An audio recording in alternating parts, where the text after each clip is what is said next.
Hello, and thank you for watching my podcast. This episode is sponsored by Banter. Banter is New Zealand's newest sports betting app that is made for Kiwis. My favourite feature of the app is a thing called Bet Social that lets you chat with your mates and pull your money together in a pot so you can bet as a group. It's perfect if you're like me and you don't really know what you're going to bet on, but your friends have got a better idea. Banter is giving you up to $50 in bonus cash if you sign up today with their deposit match offer. T's and C's apply. Download the app and bet it out. R18, bet responsibly. Okay, Justin Marshall on the Dom Harvey podcast.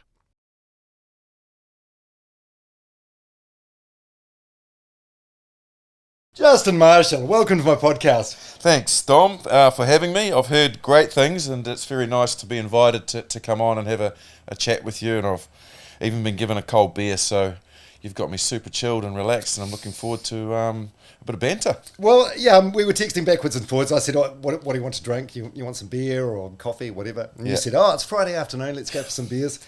And I messaged Kelly just to see if he had any stories to bring up with you, and then suddenly I thought maybe the beers are a bad idea. He said, what can I tell you about Justin? Loves touring.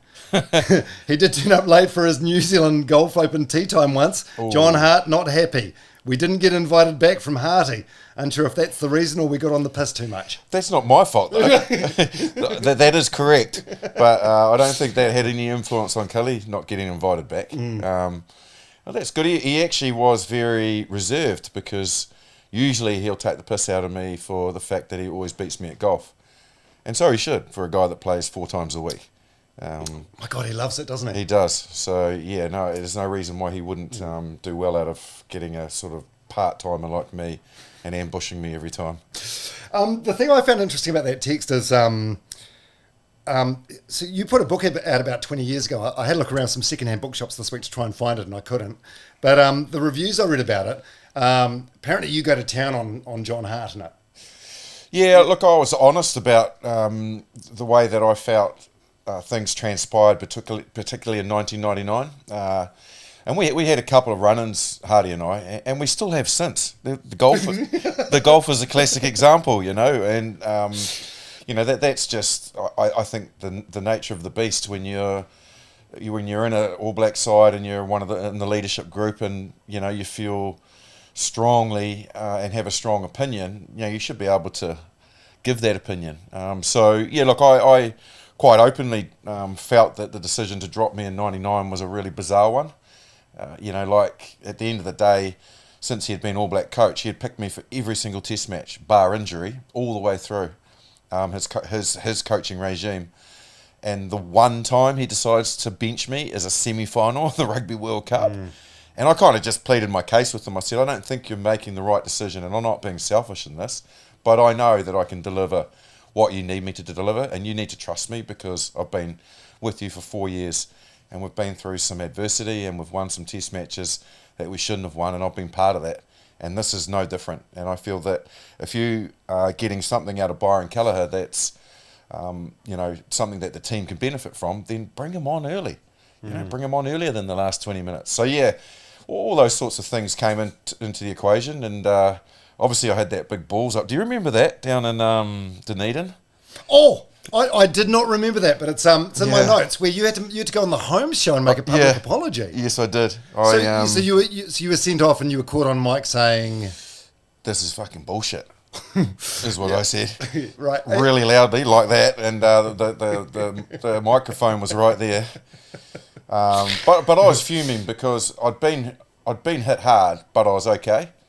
And I remember the physio coming on and saying, "We feel you're not right," and I said, "I'm right. Don't worry about it." So this is before the HIA thing. Yes. Yeah. Yeah, but they thought you were concussed, or they thought that I was carrying a bit of concussion. Yeah, and that equally that I had a limp because I'd been hit pretty hard, but I said, I'm fine. I've worked my way through it. I'm good to go. Don't worry. I've got this. And the physio came back on and said, no, I think he's going to bring me off. I said, don't bring me off. Do not bring me off. I said, I've got control of this, and let's talk about it later on in the test match, whatever. But right now, no, I'm in this test match and I'm here to win. And they brought me off, yeah.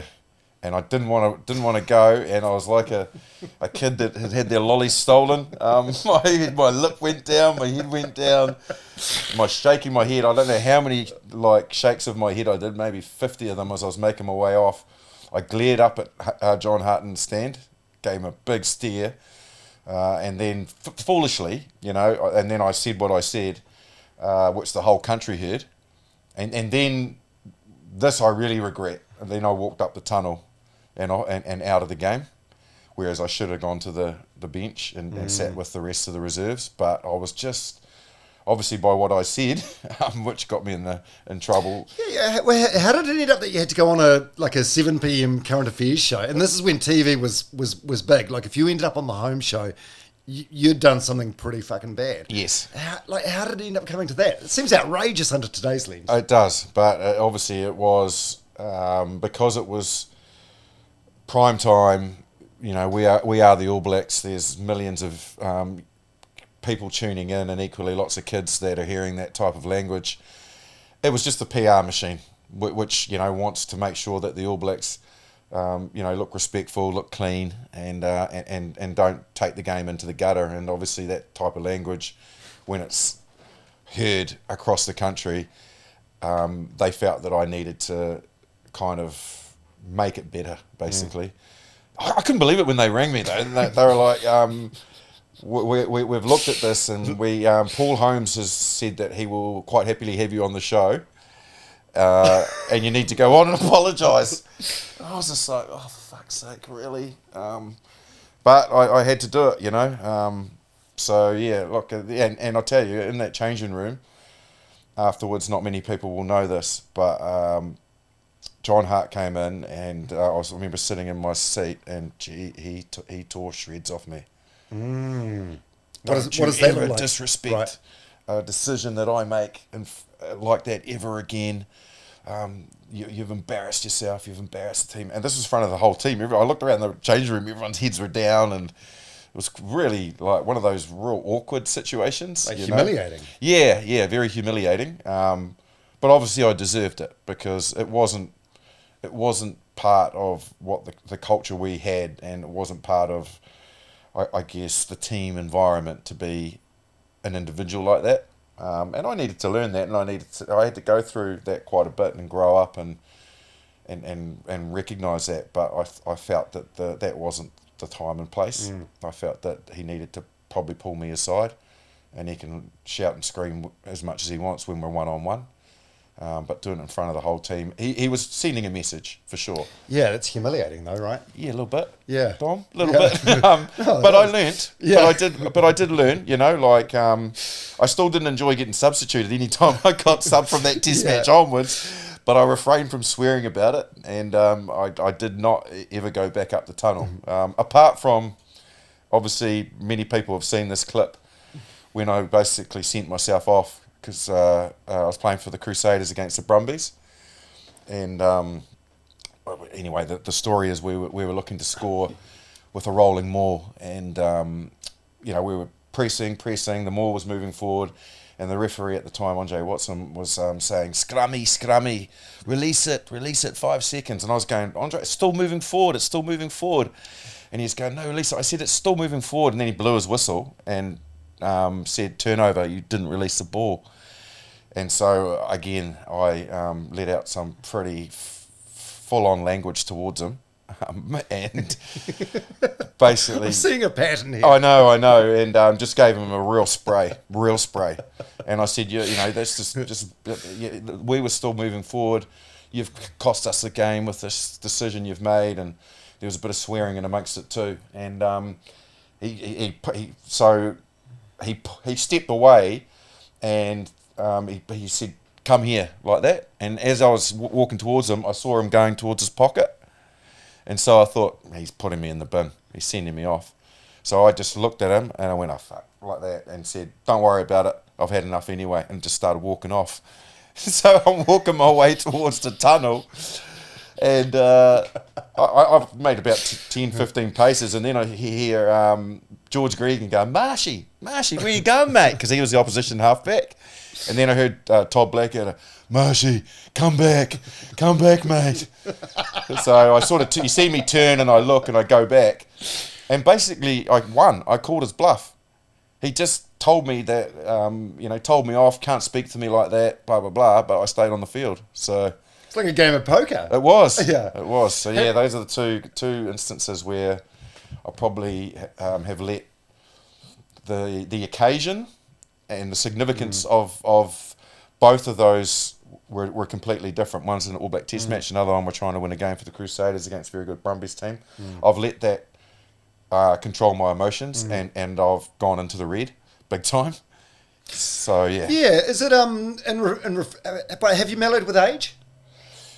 Yeah, I have. Yeah. Yeah. I've certainly, again, you learn from those mistakes, and when they're very public, everybody makes their stuff ups during life, and it's regular, but you don't have to deal with it publicly. When you have to deal with it publicly and it affects others, then I'm talking family, then that has an effect on everyone, mum and dad, wife, kids, all of that, they wear it.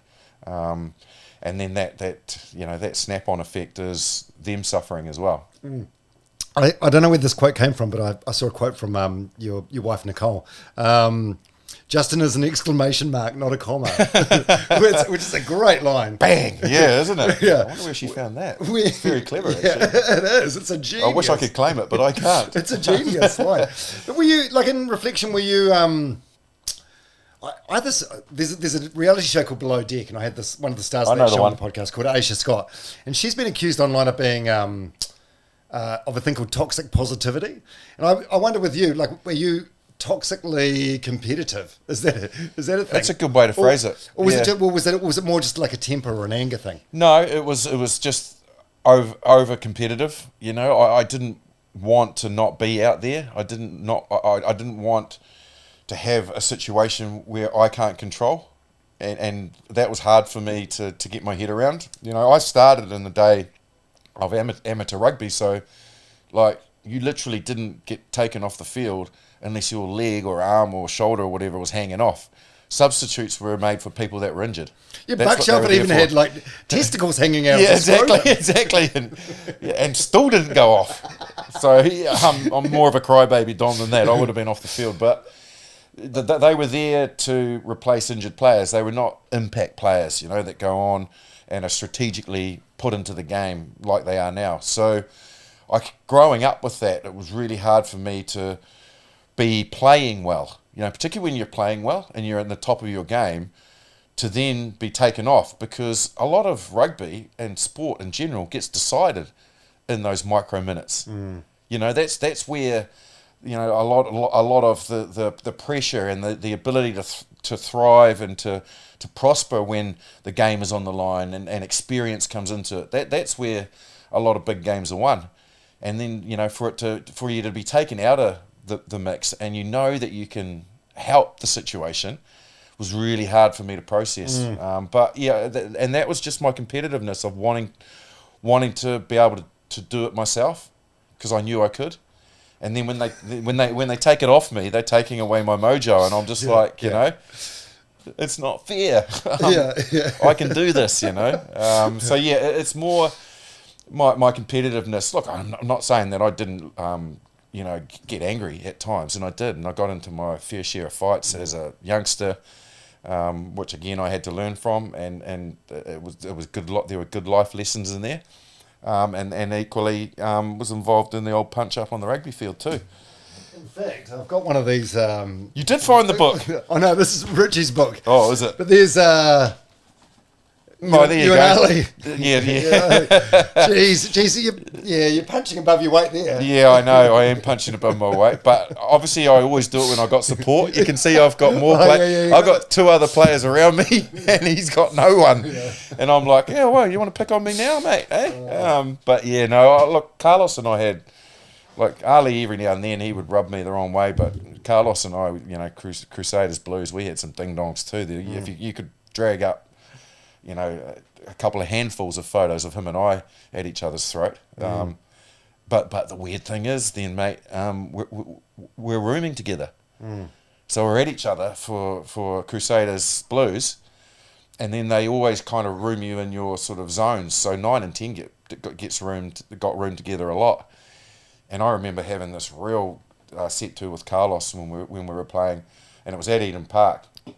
And I got asked by Robbie Deans to pick on him defensively, because he was really good at going across the back of the ruck really deep. Anyway, I won't get too technical, but he said when he does that, I want you following him and mirroring him, and every time he does, if he picks out one of our forwards and puts some footwork or whatever in him and makes a line break, you clean him up.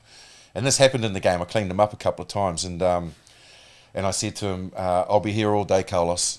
I said, your footwork might work on them, but it won't on me. And I said, you'll get tackled and we'll probably turn you over. I said, all that fancy sidestepping and all that and just won't come to anything, because I'm just going to cut you down. He said, at least I got a sidestep, Marshy. I was like, oh, shit, okay, right. So we have this full-on battle, and it rages and rages, and then the next thing I'm doing is walking into a hotel in Wellington, and Carlos Spencer's my roommate. And I'm like, where is he? And he's actually in the bath.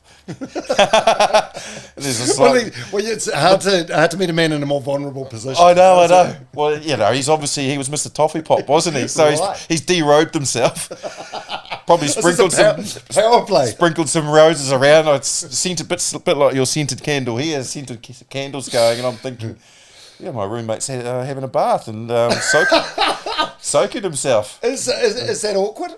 Or is it straight away? Is it like it's a different team? What goes on the field stays on it is, and everybody have their individual idiosyncrasies, don't they? So that's fine. You let people be who they are, and like Carlos, to be fair, is an awesome athlete, man, and he looked after himself. Like, he was very when I say body conscious, I don't mean as in vain. He was very much this is my tool. So he's always very good in the gym, always looked after himself nutrition-wise. Like, I'd get up and I'd have some toast and maybe a cup of coffee, whatever. He was full on with his shakes and protein and all that, creatine, whatever it might be. I was old school. I didn't get into that. But, yeah, you just allow people to be what they are. But, no, in terms of any of that other stuff, like if I was to have walked in on him, it's not a problem, Dom, because... if people out there don't know, changing rooms in rugby, they're just full of nakedness. Do you know what I mean? So the weirdest one is Twickenham.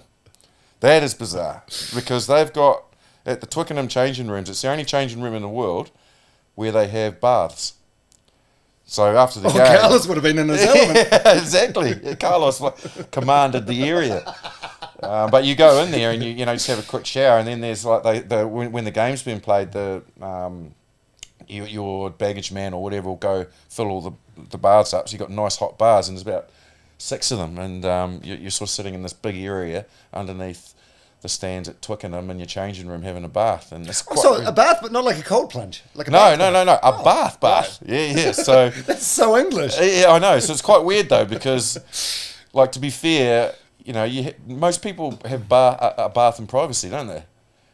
Yeah, it's a very vulnerable thing. It is, yeah. But all of a sudden, you're kind of sitting next to your teammates, and there's 6 of you there, and you're all having a turn to have a hot bath, usually sucking on a beer as well. But yeah, it's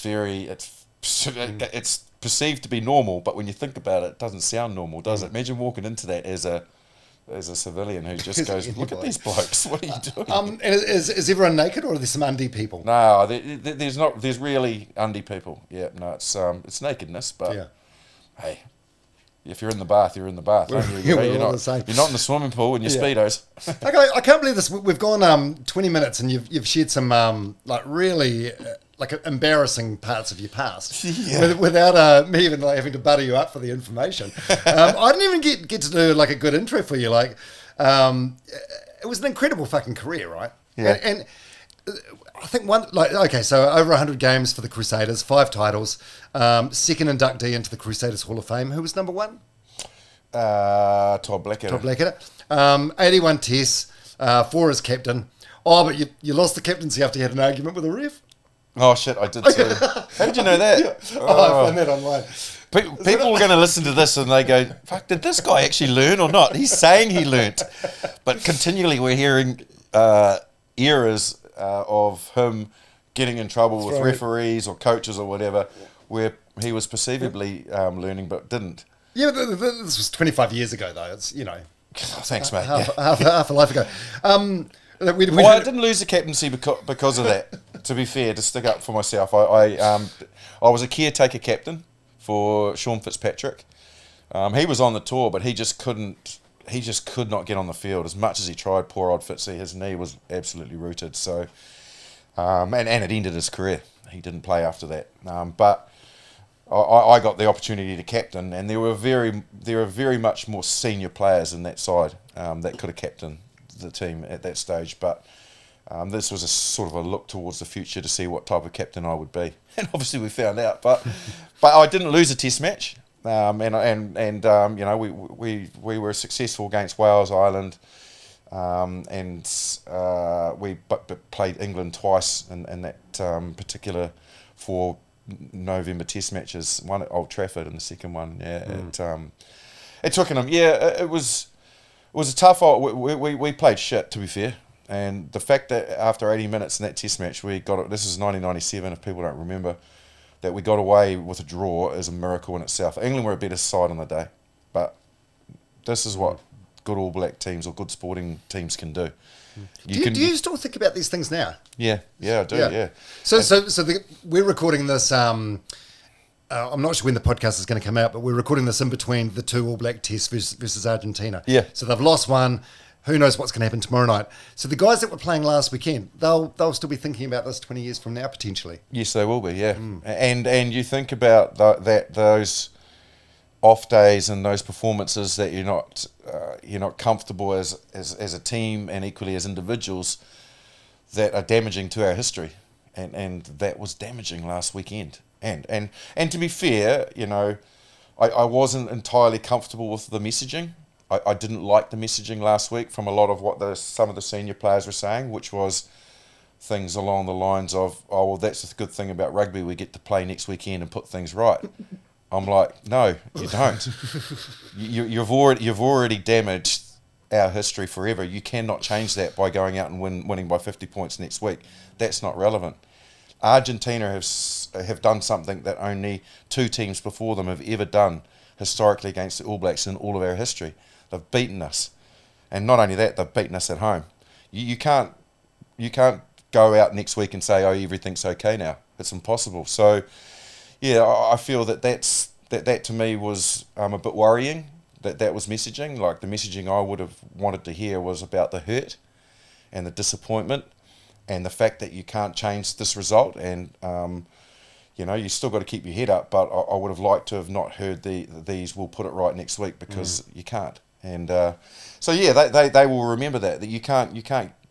That never leaves you. Like, I lost 2 Rugby World Cup semi-finals, and I'm reminded of it quite frequently. I can't get it back. Oh, lots of members of the public. Lots of guys I played against. No, the public are pretty good. The public are actually pretty good, and but in general, that's 2 massive opportunities in my life that I can't get back. And again, when I go on podcasts or TV shows or do interviews with other players, do corporate work, and we're on the stage, a lot of the guys that I played against through that decade get introduced as World Cup winners, but I don't. And then they take the piss out of me for losing 2 semi-finals. So, yeah, those players will remember that. And, I remember that Test match you alluded to very well. And, I did. I got marched 30 metres by the referee. But it's weird because what people see, they can't hear. So it looks like I'm doing is arguing with the ref, because he's made a couple of shitty decisions against us, which he had done, Jim Fleming it was, and my forward pack are getting annoyed, and they've come to me as captain and said, I tell you what, he is not refereeing that breakdown fairly. If he doesn't start to referee it in the way that he should and stop them from being illegal and slowing our ball down, then we'll do that enforcing ourselves, and it'll get messy. So I just went and told him that. I said, mate, you need to look at that breakdown better. My forward pack is not happy, and if you don't start doing your job properly, then they're going to take this into their own hands, and then it's going to really disintegrate. bang, pinged me 10 metres. And I said, mate, I'm the captain coming to you, telling you what we are seeing as a team and getting frustrated by it. Bang, another 10 metres.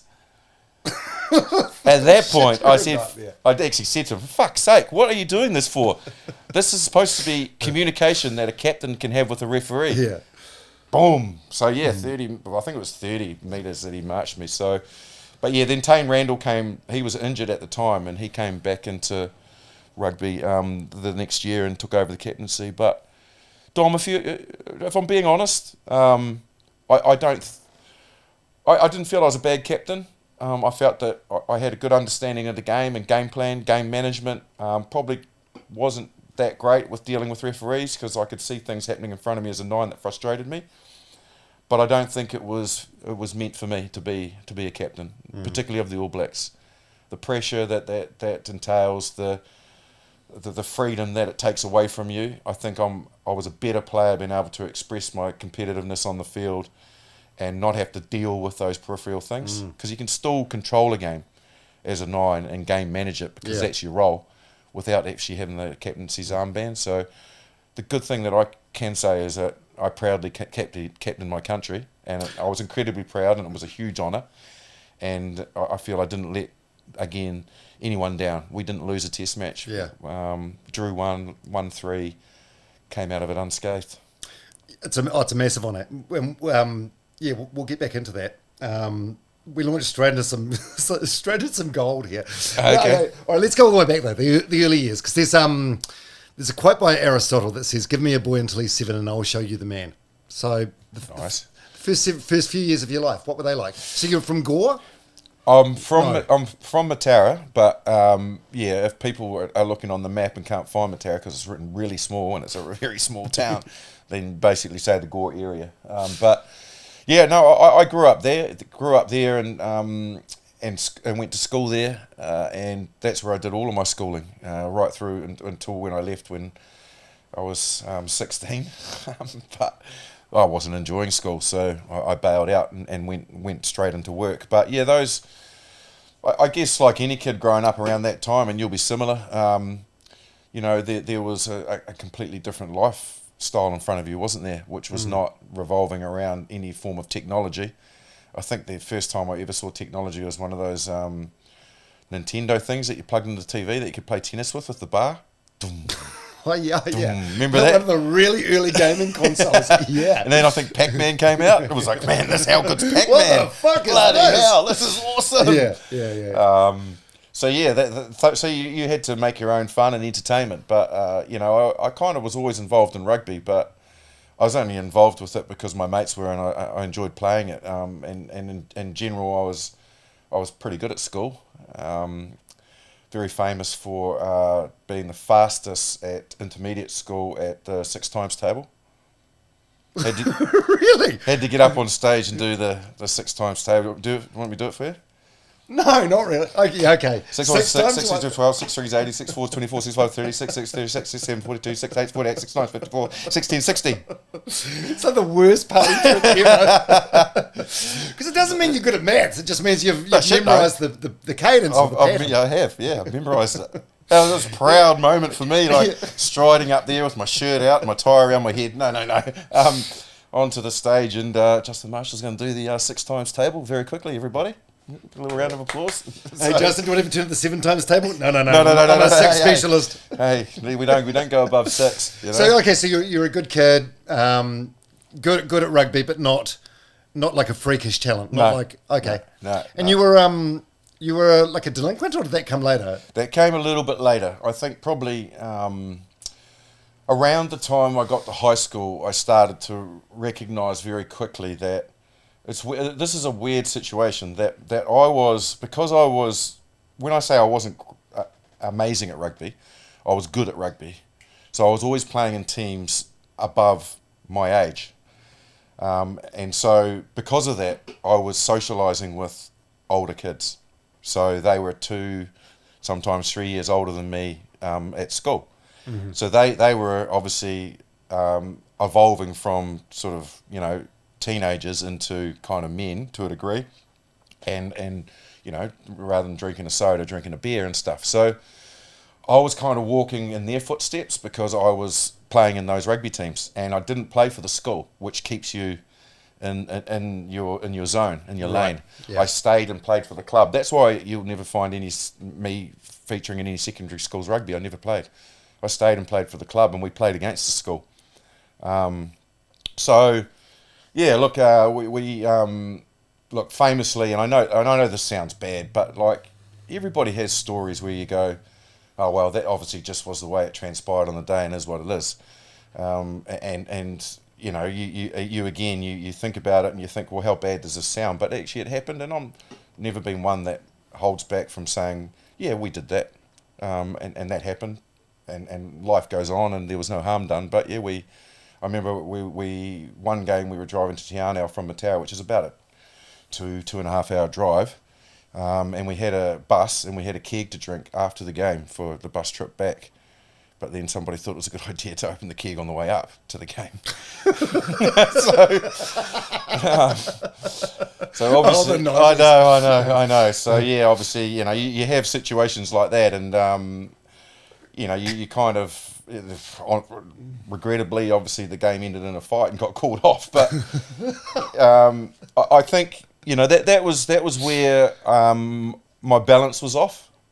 I was starting to get noticed, and so we're talking now, you're just out of intermediate leading into high school, so everything else leading up to them is pretty normal. Where my balance was off between, you know, putting the right amount of time and focus into my sport, because I was still playing cricket at the time too, which I really enjoyed, but it was equally, I was only 16, 17 playing with, you know, 28, 29, 30-year-olds. Right. So, you know, you're always, you know, going and socialising with them too. So it kind of was where I was a little bit distracted by the sociability rather than staying focused with the first thing I should have been thinking about, which was playing the sport, you know. Yeah. And you can, once you get into that sort of situation, again, you know, there's not a lot to do. You'll know this, mate. You're from Palmerston North. Like, that's genuinely one of the bogan towns of.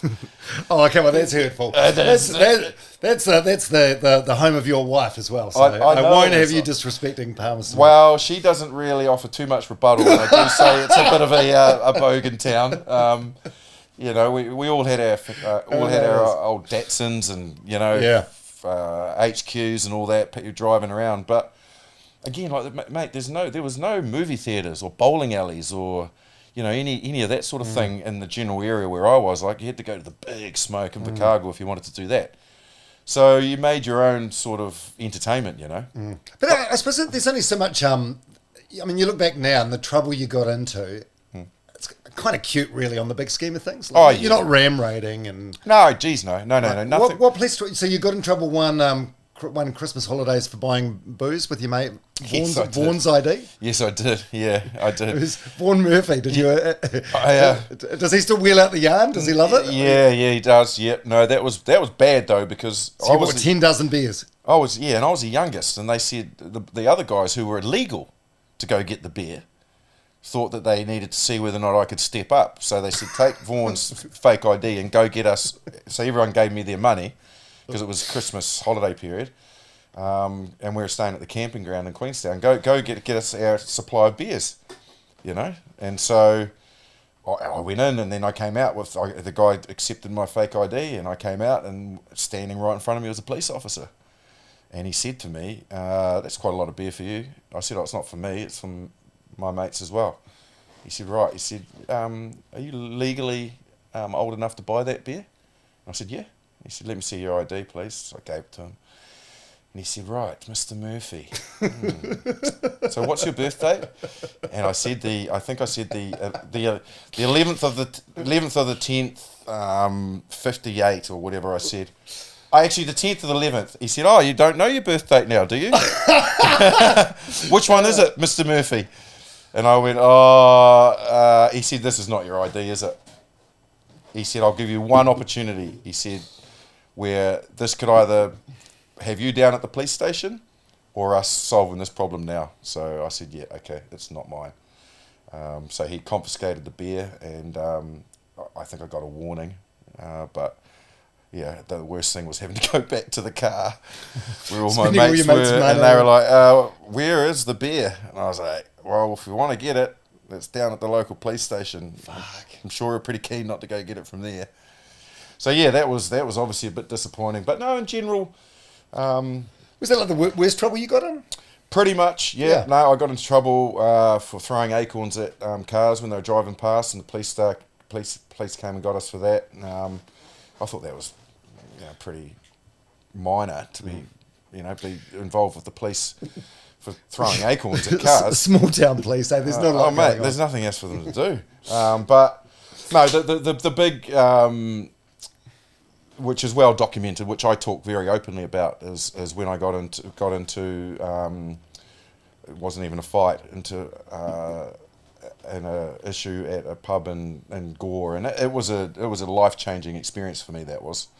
It was a bad assault on my behalf, and the victim at the time hadn't done anything wrong. It was just me overindulging, and thought that he'd said something to me which he hadn't, and I assaulted him, and the police got involved, and it was because it was a bad assault. They were talking jail time, and they were going after me very hard, the police. Very scary time.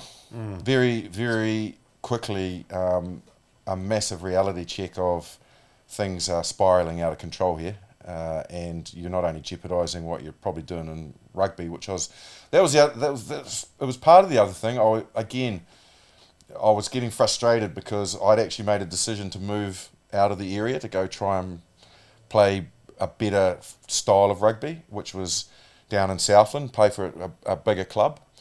And a lot of people didn't like that. I used to cop quite a bit of criticism and that sort of small thing. town tall poppy thing. Yeah. Thinking you're better than what you are. That's right. Yeah, and why don't you stay and play around here? Blah blah blah. So that frustration, I think, just on this particular evening, and there was a few things said because there was another rugby club that were in town or in the same pub. And there was a few things said, but it had nothing to do with this, with the victim at all. Completely not his fault. And then that something happened, and something inside me So that was hard, mate. I was in a bad place for that. Like I said, the police were really after me big time. We were getting phone calls at home. From friends of the guy and people and saying that they were going to get me and all that sort of stuff. So I had the police after me, half the town after me. But I always feel that it was really pivotal moment in my life to recognise that I had lost control and that I was very close to, if I got through this, I was very close to losing everything I'd worked so hard for. So that was probably the catalyst for me getting to where I am today. For sure. How old were you then? 18. 18. Wow, so 4 years later, you're in the All Blacks. Yeah. Yeah.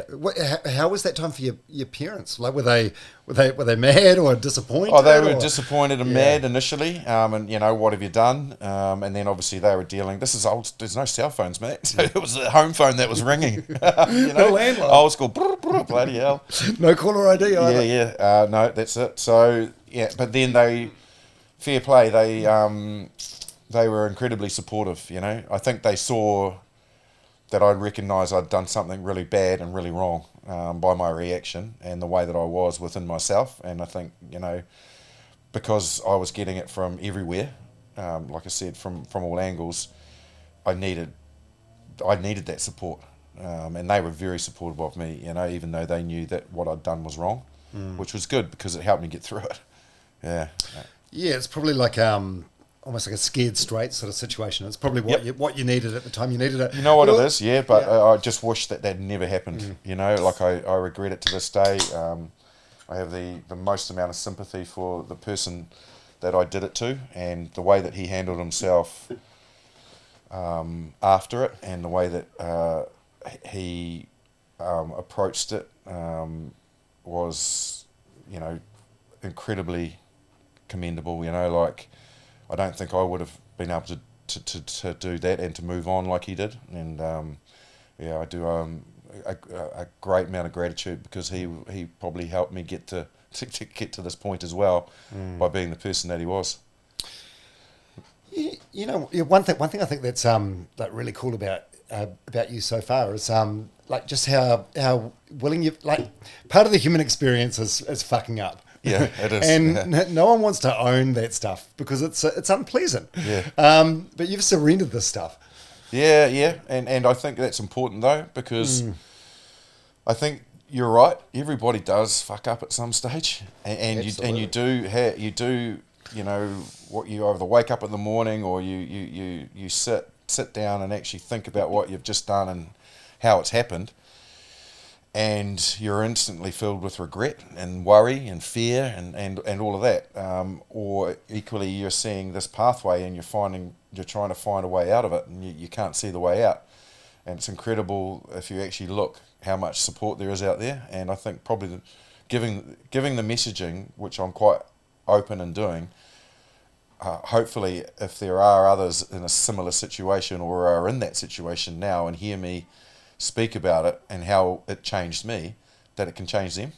I think that's important, you know, that people, you can be in a hole, but you actually can get out of that hole with the right people around you, with the right support, and equally with your own determination, you know, and realizing that you can be a better person. Is key, I think. Yeah.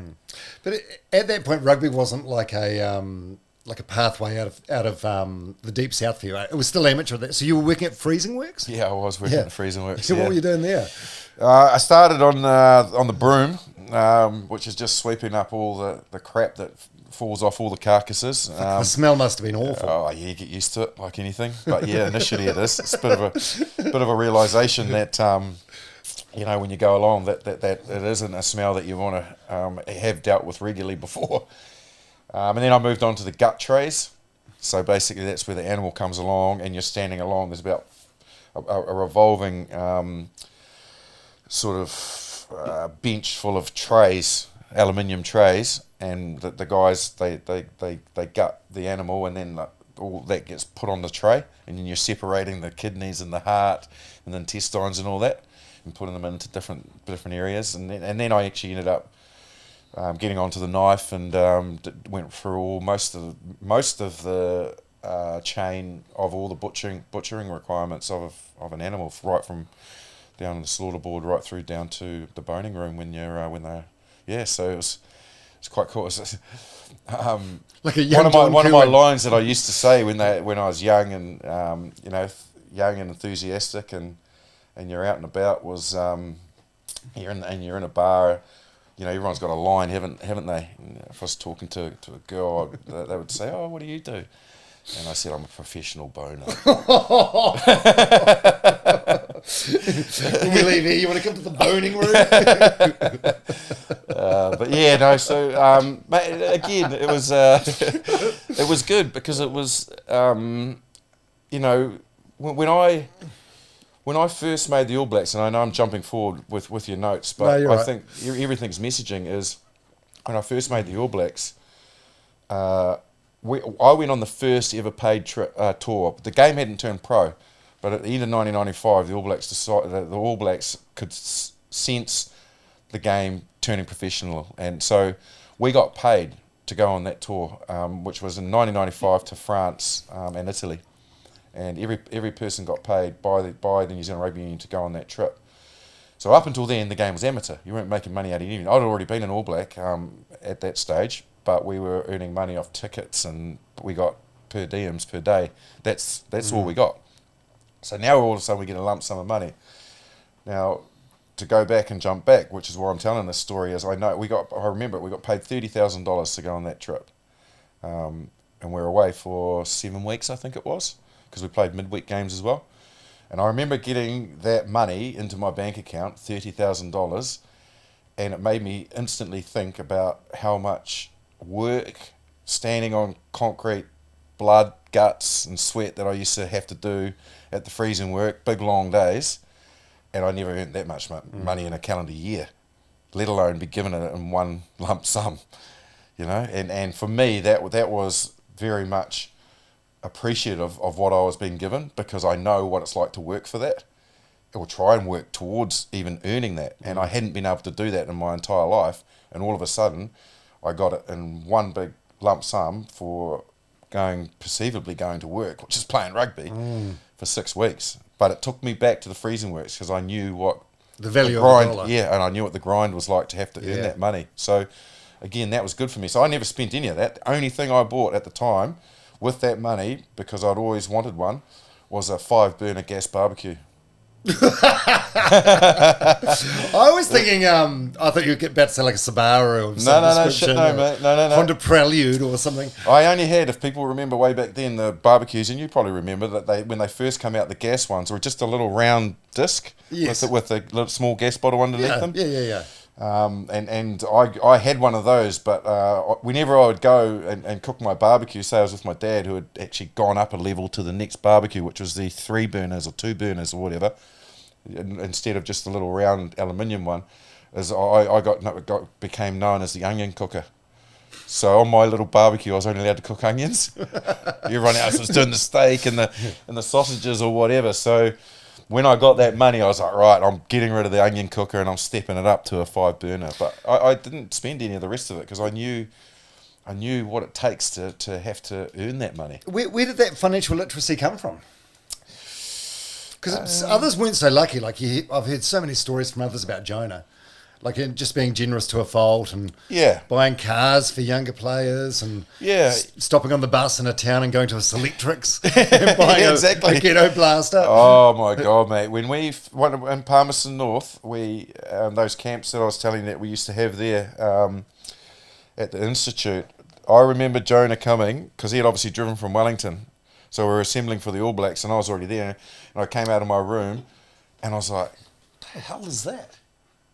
And then I was like, so I stopped walking and stood still, and then I could hear it, and it was going doom, doom, doom, doom. I was like, "What the hell is that?" And then I could see way out in the distance, still a kilometre at least away, Jonah's car, and it was tinted down to the max, pimped up. But his whole back seat was 2 huge big speakers. He had them customly put in there, and they were basically just big super woofers or whatever. And you could hear him coming from a million miles away. That's right. He had the world record for the loudest car. Yeah. No, generous to a hilt though. Jonah actually, when I eventually did splash out and bought a boat one year, because Jonah was sponsored by Fusion, there's a speaker company, and they were also a marine brand. And he just sent me down. He said, "Oh, you got a boat? I'll get you some Fusion gear." Wow. And it just turned up, I didn't ask for it. Didn't ask for it for free. He just sent it, because we'd been chatting about it. He said, "Oh, they do marine stuff," and boom, it just turned up, So, very generous. Where did that come from, Dom? I'm not sure. I think I was like any kid when you were growing up at that time, to a degree. A lot of my mates as well, where I got bloody shit scared of going to the ATM, not knowing if there's going to be any money on my card. Putting fuel in the car was always stressful. It was money wasn't easy to come by. You worked hard and you earned money, but then you had other overheads that you had to. My dad taught me, real early. He charged. I remember him charging me board, and I was like, "What?"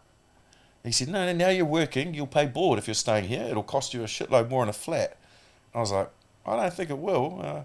He goes, "Look, your mum still makes your bed, washes your clothes, we provide the food, and you're earning, so you pay board."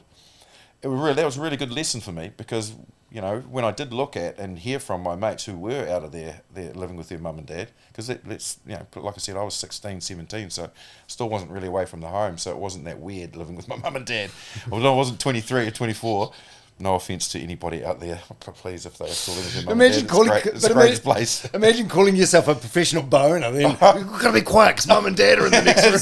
Exactly. I know. The one that it did have its setbacks, didn't it? But so I kind of feel that it just gave me a real edge in knowing that when that money did come in, I appreciated what it was like to not have it. I didn't really go out and spend it ridiculously, because you never know when that flow is going to stop as well. That's the one thing. You know? Like, that's smart though, isn't it? Yeah, smart for a young fella, because it'd be very easy to go and blow it. Go out, yeah. 'Cause, I was in Palmerston hanging out with Christian a bit at that time. So he was in the same sort of position. Oh, as he would you. have been. Yeah. He was quite smart with his money as well. I think he got it from his mum and his dad. He's always been very good at that, and I think a lot of the guys that came through kind of amateur, and he was right on the cusp of that, into professionalism.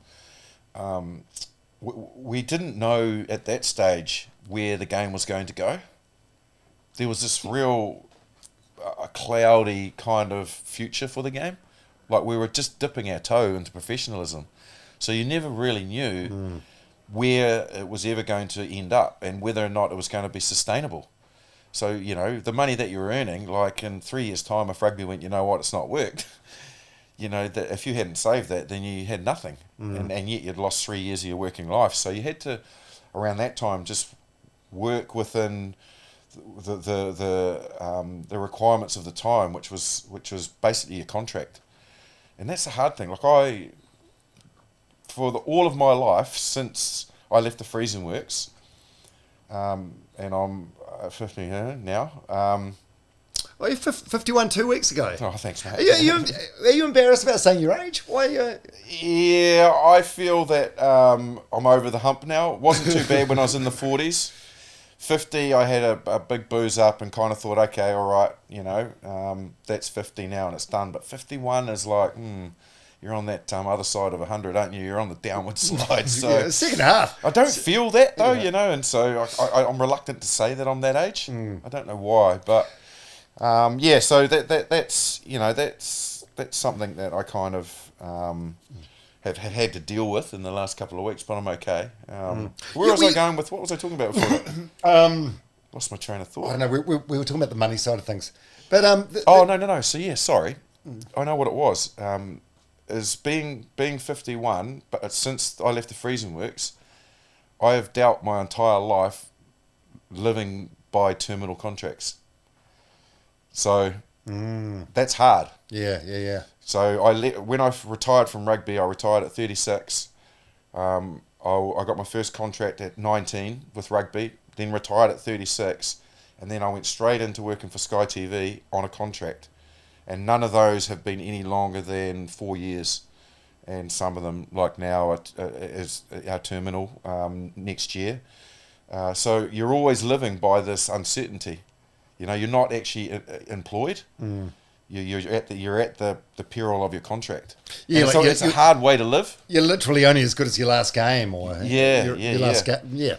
Yeah, so I've lived my entire life by contracts, and some of them, when I was getting in my late 30s with rugby, were 1 year, 2 years, and then equally, in TV, like I said, none of them been longer than 4. So you kind of like don't know what the future holds beyond that little period of your life. Yeah, and then you renew, and then but you're always aware of it. So I think that kind of makes you a bit guarded around being cautious. Yeah, exactly. Overly expansive in your spending. Yeah, well, there's always AFCO to fall back on. Yes, there is. Yes, there is. Absolutely. Oh, he's the boner. The boner exactly. Guy. He's back. Look out. Recall the news when you first made the All Blacks. So you're 22 years old. Are you in the Super Rugby thing at that time? Was this pre? Yeah. Okay, so you're playing Super Rugby. Do you get a phone? No, sorry. No, Super Rugby was the next year. No. Okay. So 19, I was playing Canterbury Rugby. Okay. And we had the Ranfurly Shield that year, 1995. Yeah. Yeah. Who's in the team? Who are some of the players on the team that year? Todd Blackadder. Yeah, Todd Blackadder, Andrew Mertens. We had the 4 M's: Marshall, Mertens, Mayer Hoffler, and Matson, Right. Tabo Matson. Daryl Gibson was in that team. We had Paula Barley on the wing. That year we had Mike Brewer, Richard Lowe, Todd Blackadder you mentioned. Some great players that deserve more accolades, like Angus Gardner. Yeah. We had a very good side. Matt Sexton, Mark Hammett. I think probably 1995. We were very lucky because we had the Ranfurly Shield. We Lancaster Park, and for the 5 Shield games that we had that year, we didn't have a crowd less than 30,000 people. Place was Unreal. fucking rocking, like absolutely pumping, and the whole ground was packed because there was no professional rugby, there's no Super Rugby, there's nothing. So we were running out to these huge crowds, and we had the Ranfurly Shield, which was the biggest trophy in the game. And we had some big defences that year as well, and the last one was Auckland. So it was a cool year, but the reason I mention it was because it's big profile. So I've always said that a lot of, and I'm not trying to be the humble guy by saying this and make people go, oh, it's so nice. I know you've already painted a picture. Yeah, I certainly have. I say that I was lucky because of the way that things kind of fell in place for me. Yes, I still had to make things happen, but I played in a very good under-19 team, a very good New Zealand under-21 team. Then when I went to Canterbury, I fell into a team that was full of really good players, but equally had the Ranfurly Shield, and then I was playing alongside Andrew Mertens, So all of that is really high profile, and so, if you can play well, you're playing well in a really functionable team, and a team that's getting maximum profile. TV exposure and everything. Exactly. Yeah. So I was just very lucky that those sides, and when I went into that All Black side in 95, again, it was an incredible side, and we went on to do great things in 96 and 97. I think we only lost one test match in those 2 years. So yeah, it was unexpected. Given all that I've told you, I wasn't expecting to be named. I felt that I'd played well. Again, I'd been in a good side, but when they were talking about All Black announcement, I hadn't considered myself to be part of that. The only thing that's weird about that year is in 95 was the 95 Rugby World Cup, which obviously the famous Susie, the food poisoning incident in South Africa. And then the Joel Strancy drop goal. Everyone thinks that I was part of that World Cup team, but I wasn't. You only lost 2, not 3. Yeah, exactly, not 3. Far out.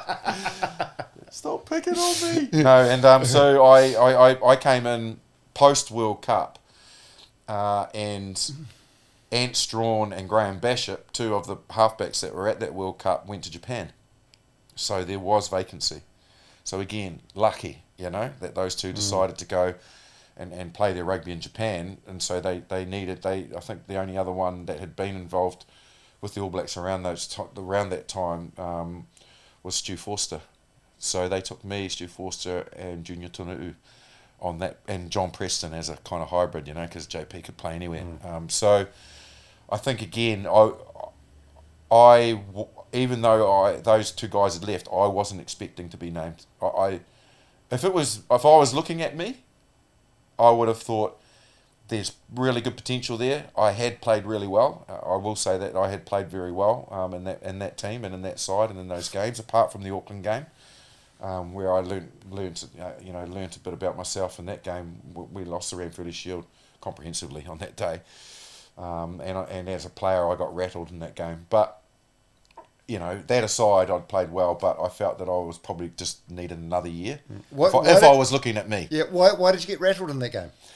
Because Zinni and Fitzy picked on me. They picked on me, mate. Because obviously, like what? I'd come out of nowhere. Yeah. Now this is where people sledge. Yeah, and sledging is an art form, and the most famous for it in the world, obviously, the Aussie cricketers, aren't they? I'd say the best rugby line ever would go to your mate George Gregan. 4 more years. 4 more years. Was that was to Kelleher? Yes, it was. Yeah. Best ever, because hurtful, but also factually correct. Yes, it is, big time. So how were that? So Zinni and Fitzy were picking. So they were a heaps older. So I'd come across sledging in my time, and I wasn't adverse to doing it myself as well. But I hadn't come up against a couple of professional sledgers like Zinni and Fitzy. And they literally, because again I'd come out of nowhere and it was my first breakout season, I think they knew that, being the link, that if they could rattle me, it would affect our cohesion. When your nine's head is frying, it has an effect on the team dynamic. And yeah, they were just calling me a little schoolboy. Oh, when you go in at half time, little baby, change your nappy. You know, like put a new set of nappies on. You've obviously shit these ones 3 times in this half. And they said, "Oh, you're so out of your depth. Why don't you just go back and play club rugby?" And they just did a number on me, to be fair. And I remember it very vividly taking my focus away from what was in front of me to what they were saying. So it worked. It worked. No, it worked. I didn't have a terrible game, but I didn't get anywhere near the level that I'd been playing to before. And I do always look back on that game and think, functionably, if I had not been rattled, we might have not necessarily got a better result, but we might have been in the game more because we were comprehensively outplayed that day. Can't believe you still even consider these things now. Yeah, it pisses me off. It annoys me that I did fall into the trap they set for me, and I went into it with open arms, and I would have loved for us to have still had that Ranfurly Shield at the end of 1995. Yeah, but I could understand if that was the line in the sand of the Justin Marshall story. But you had a fantastic rugby career. You've got a fantastic media career now. This is just like an 80-minute game way back in 95. Just one sentence in a whole book of the Justin Marshall story, but I can tell it still eats you up now. Yeah, it does, and I can tell you, I could regale many of these instances and situations in games where, I was one of those guys that I didn't need to analyse my game, We got when the game turned pro, we got the computers thrown in front of us, and it was like, sit down and let's look at the performance, look at your own individual. They were all clipped down and all that sort of carry on. And I could literally say to the coach, I don't need to. I can tell you in the 13th minute when I went to the right, I shouldn't have gone. It was better option to go to the left. Equally that pass in the 58th minute, it was high and it cost us. But I can remember the game and recall the game like that, no problem. I didn't need, and I actually said to a couple of my coaches, and they never believed me because they thought that I was just trying to avoid it, which I wasn't. I said, I don't want to put a video clip up, or you to put a video clip up in front of me that gives me an excuse, because that's what time can do. Because reality and time that you see on a TV screen is not what you have when you're making that reaction on the rugby field. And you could see on a video clip, to give people an example, if I'm defending and there's 2 guys coming at me, and you can see that there's a little bit of hesitation, and then I fall off the tackle. But what they can do is then say, but you weren't, it wasn't your man, you weren't in the right position. And I can say, it fucking was my man, and I just was slightly off, and that was my tackle. But the imagery that you see will show different. It's like, and it's like, but I know in my mind that was my tackle. And I always felt that gave an excuse for you to say, not my fault. But I always knew when it was my fault, when I'd done wrong, when I had taken the wrong option. And all I would say to myself after the games is, I've never watched any of my games. Never. My mum and dad recorded every single one. I've got VHS. Can you? I don't know if you can ever play that. I don't know if they got it. Yeah. They should get those converted before they before they become obsolete. Yeah. I think you can do that onto DVD or even like a USB now. Yeah. Wow. Wait, I never, because I can recall them, and I never needed any reinforcement. I never needed to know what happened in the game because I was in the game. I played it. So, but have you watched YouTube highlights? Like I watched like a 20-minute Justin Marshall highlights package on YouTube the other day. And it's fucking amazing. Like there's you passing the ball to Jonah, him running through a few people, then passing it back to you. Like, there's some great moments there. Yeah, no, you can't even watch the good. No, I don't. I'm not one that. I don't really look at any of that stuff. No, which is unusual, I guess, because it's always nice to see what you've done and what you've achieved. in the game and big moments and special moments. But again, I can remember them anyway. Like the game in 2000, which they called the game of the century. And I scored a try in that game. I've seen... What was that game?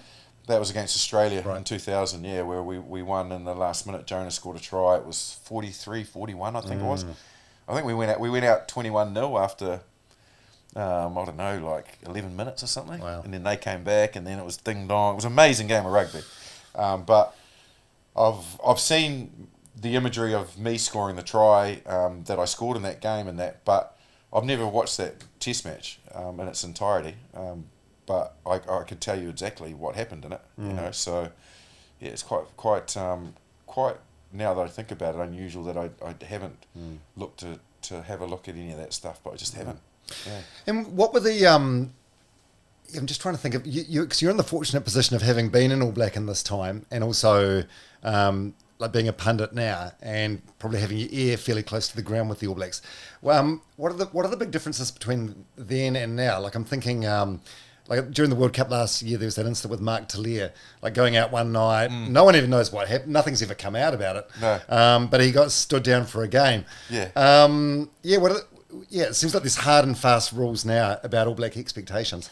Yeah. You guys must have got up to some hijinks back in the day. Well, yeah, exactly. And that's the evolution of basically technology and social media. I feel, again, the word lucky is going to come out, but I feel very lucky to have played through the period that I did because that accessibility wasn't there, so you could go out and have a couple of beers on a Wednesday night and nobody's taking your photograph, not unless they've got one of those, like a proper camera. And who goes out on the booze with one of those, exactly, apart from the paparazzi. Like, I'm going to go out for a few beers with my mates, I'm going to take this big fuck off camera with me. So it doesn't happen. So, like, we were able to just be a lot more, less scrutinised. We had freedom. Sure, we were recognised in the bars and all that, but no one was taking photos of it. So I feel very, very, very, I don't know, what's the word I'm looking for, but not... Fortunate? For us, fortunate, but for the current player, I feel, I just kind of feel a little, not sorry for them, but know what it must be like for them, that they can't really switch off from, being under scrutiny and in the public profile. Why would you even go out in public now? Have some drinks back at the hotel with your team or whatever. But why even go out? Well, why roll the dice? Because someone's going to spot you, and what I am saying is necessarily probably a couple of instances I'm talking about. We probably weren't encouraged by management to be out, but we were out. But no one can find out. Oh yeah, do you know what I mean? So what's some of the stuff it's like their word against ours. Unless there's someone, but there's. Yeah, very rare. What is there anything you did back then that you'd get cancelled for now if you were a player? No, not anything bad in terms of doing anything that I guess would harm the team. Yeah, for sure. I wasn't involved in any incidents like that, which was quite good. But obviously, I'd learnt from getting it wrong in my youth. So I had actually evolved at that stage, but no, it was just more, like the boys are out if you're what they call in the dirty duties, which is when you don't get changed for a game because the substitutes do, but you don't, so you're kind of just on the tour anyway.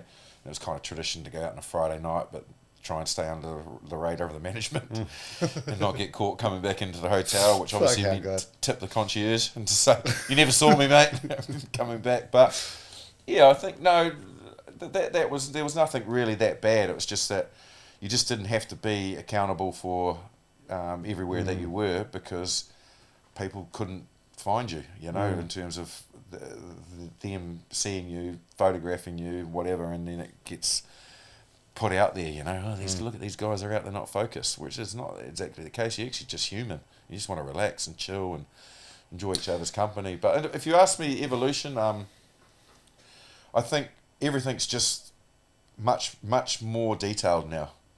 Hell of a lot more detailed. I remember going to All Black training run, and I hadn't been for a while when Steve Hansen had control And I got to go for the whole day. They allowed me in, so I went into the team meetings and that, and I couldn't believe the amount of detail that they were going into, just in their pre-training meetings, players standing out, the imagery that they had and all that. And then I went along to the actual training run, and they were doing this block play where they were, they had two transition runners out the back and someone coming on a short ball and a tip past option. Anyway, they were doing it repeatedly as a team. They just kept getting it wrong. And there's a lot of ball goes down, and there's a lot of guys chatting, and then they go again, they do it again. I was just watching it all unfold. And then all of a sudden, there's just a big blast of the whistle. Like that. It's like everyone stopped. And these two bloody golf carts come out onto the field with big TV screens on them, And all of a sudden, they're all huddled around, and they're literally watching someone had been filming their training and watching them do these block plays. And now they were looking at this, they're standing in their boots in the middle of the field looking at this thing. And I was just like, oh my God. Like, well, we sometimes, we had, when we were first on a tour, you'd gone out and just had a couple of beers at night. Every now and then you'd be hungover at training. There's no way you could be hungover at training nowadays. Like, there's cameras. Yeah. There's cameras everywhere. There's heart rate monitors, there's GPSs that are tracking you, and if you button off, they know you're not. You're not. Can't get away with. You can't get away with shit, mate. So yeah, I don't envy that. Yeah. Because at the end of the day, Dom, right? It's an awesome game, and you got to love playing the game. Yeah. And I just feel that sometimes that love of the game and that desire just to want to go out and play is being clouded with information overload. It's not that technical a game. Yeah. When you're in the All Black environment now, like you talked before about being for the training day thing, are you given the sort of respect and mana that you deserve, or are you sort of seen as a bit of a traitor? No, they're very good. Yeah? Yeah, no, very good. And any environment that you go into now, that they're very, very much, it's not respect, it's just they know you're part of the club. And that I really cherish, the fact that it's very difficult to be in the role that I'm in, and I'm not the only one doing it because it's done across the globe. Yeah. Well, you imagine like you were when you were a player, if you heard some commentator had said something about you, you would have been you would have had the red mist. Oh, I did, and it did happen to me. And there's a few of them that were on not your kind. blacklist. Yeah, exactly. They weren't kind, but. I think, ultimately it's not personal. I think the thing that annoyed me when I was a player was if somebody just came out and criticised me, which is fine, and they're a former All Black, but that criticism wasn't then supported with a reason why. As long as that was part of the component, I was fine. Yeah. But when they just said, no, it needs to be dropped, definitely need to play such and such, and he's not playing well. But if they had said, defensively has been a little slow and covering across, and, delivery from line out is not quite good, or it looks just a half year, whatever it might be, as long as it's supported with valid information and the critique is then kind of like, right, well, these are the reasons why I am saying I think you should be replaced, then I can handle that. And that's what I try to do. Like, I try to now, if I am having to make those comments, that I will say, for example, this week I've been talking about this Damien McKenzie, Beauden Barrett situation, and I feel that Beauden Barrett, as I said, we're leading into the second test against Argentina, after losing the first, and I've said that I feel that Scott Robertson should select Beauden Barrett at 10. He's been World Player of the Year in that jersey, and he knows how to play that position, and he's a different type of player than McKenzie. He's not as lateral, he's more direct, and I think it'll help the way that we're trying to evolve our game plan, and it'll help our shape. But what I have said is, but that's not saying Damien McKenzie's playing poorly. It's just that things are just a little off, just a little clunky at the moment. So why not see whether or not we can change that picture for what the opposition defence is seeing by changing the personnel? and you can bring Damien McKenzie off the bench, similar to what Bowden Barrett had done in the English series before he earned his spot as a starting player at fullback. So, but that's not. I've reinforced that with information why, but equally I have said, but that doesn't necessarily say that Damien McKenzie is playing poorly, because he's not. But just things are not quite right and in sync at the moment. So I feel the change wouldn't be harmful to us, and why not find out now? Why wait? You haven't given him a chance in the 10 jersey since he came back to New Zealand. Put him in the 10 jersey and see how he goes. And I've equally said the same about Will Jordan. It's his best position. Ian Foster persisted in playing him at wing. Scott Robertson brought him on the wing at the weekend. And I'm just like, if you want to change the way that we're attacking and make Argentina worried, put Will Jordan at fullback where he's at his most dangerous. Why not? But why not do something that they haven't seen before? And that is him in a black jersey at fullback, because we've got this idea that we want to play him on the wing. So I've been very open in that. And that's not saying Sevu Reece is playing shit or Mark Talia is. It's just that we need to offer something different. So I feel that if that was done for me when I was playing, then I would accept that, because it's just somebody offering their own personal opinion on what they're seeing. Yeah. Fuck, you love talking about rugby, eh? Why I have to do it for a job. So. By the way, how are you going? It doesn't mean that I know what I'm talking about. No, who does? How are you going for time? Are you all right? Yeah, I'm fine, mate. Okay, that's good. Yeah, cause I had Graham Henry here a couple of weeks ago. We got to an hour 20 and he looked at his watch. He was like, shit, there's somewhere I need to be. Okay. So we wrapped it up. Shall I grab another Heineken and we'll... Yeah, good, mate. Good. Yeah, fuck, this is great yarn. Why never coaching? Why are you never getting to coaching? You seem very analytical about your own game when you're playing, and now you're very analytical about other people's game. Yeah. Did you ever look at coaching? Bloody hell, mate, your dog's got his tongue out. He looks like he wants to sit. He's thinking it's Friday. Any chance? Yes. Coaching interests me. And particularly when I see things, I see them and I feel that I could improve what's happening out there. And I have ideas in my mind, particularly around attack and to a degree defence, where I feel that I could maybe give ideas and innovation into the game, because I've got a lot of them floating around in my head. Just hasn't pathed out that way for me.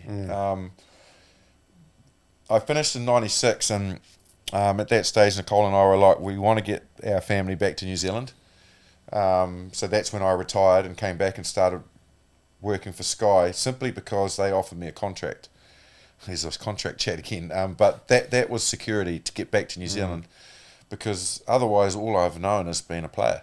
So that was kind of like, righto, well, that will get us back to New Zealand, get our family back to New Zealand, and now we'll see how that goes for us, having not been in New Zealand for 6 years. You know how it went. We came back, we arrived to Christchurch. 3 earthquakes. Yeah, it was 2 months later. I think we arrived back in just around August, late July, and that first one hit in September, and then the second one in February. So that wasn't expected, but that was the ability for me to make that transformation from player into something outside of being a player. And for whatever reason, that's what I slipped into, and haven't had the opportunity to do any coaching since. And whether that period's passed me by or not, I don't know. Like, I see a lot of it now, and I see myself being able to do exactly what I told you, which is go along and put the boots on and grab the players and the key ones that I'm thinking about in terms of how I could change the shape of phase play, how a couple of little movements could completely change what the defence is seeing, blah, blah, blah, blah. But I wouldn't be doing that on a TV screen or or trying to come up with graphics and arrows and all that sort of stuff. Even though I do a lot of analysis for Sky, I really enjoy doing that, because that's probably that coaching component of me, and brain coming out. But no, it's just never happened, and I do like the idea of it, but at this stage, it's never come across my bow, and I've been quite happy. I really enjoy working for Sky. I enjoy what I do. You're still basically feeling like you're nearly an All Black, because you're going along calling All Black test matches. You've got millions of people. All care, no responsibility. Exactly, yeah, exactly. You just don't have to go through the bumps and bruises anymore. But I still feel that it gives me a great amount of satisfaction, and it's a very cool job to have, you know. So I think the coaching thing hasn't probably gone any further simply because I love what I do now. Yeah. Yeah. We haven't even gone to the commentary side of things yet, but that's you've done remarkably well at that, and you're a handful of very few people that have done both, like been a successful All Black and transitioned to a media career. And the thing is, I think with rugby, it's by the time you make the All Blacks, you've been playing rugby for 15 years, 16 years, whatever it is. Yeah. Commentary, you just start. It's like, here's a microphone, here's the headphones, away you go, mate. That's exactly what it was like. And it's so we'll get to that soon, because I'm sure that was fucking brutal. Yeah. In the first couple of seasons. But first of all, you're in a strange position, whereas like you played under 5 All Black coaches. Yeah, I did. So Mains, Hart, Mitchell, Smith, and Henry. Yeah, rate them. First to worst. Yeah, well, obviously the fact that I've already said that I was very open about the relationship that I had with John Hart, he was still a very good coach, and he believed in me, and like I said, he pretty much had me as a starting 9 through that period, and we had a very good side. And what he actually did do for the All Black team in the time that he had it was fantastic. You know, the incomparables in 1990. 6, you know, going to South Africa and winning a test series there for the first time in All Black history was something no other coach had ever done before. That 96-97 team was amazing, and then we had 98 where we lost every goddamn test match because we had the majority of those players from 96-97 retire because they were on their last legs, you know. So we had a new team in 98, and as hard as we tried, we just couldn't win a test. So that was a real awful year for All Black rugby, and that again doesn't resonate with me well, as you can imagine, given what I've said to you. So, and then 99, obviously with the fallout for the semi-final, but so like all of them offered something different and got I guess rugby out of me, you know, and good rugby, you know, and it's really hard to sort of put a finger on who probably helped me the most, but because all of them had little moments where they actually made me a better player, and I think that's all a coach is trying to do: create an environment for you to be the best player you can.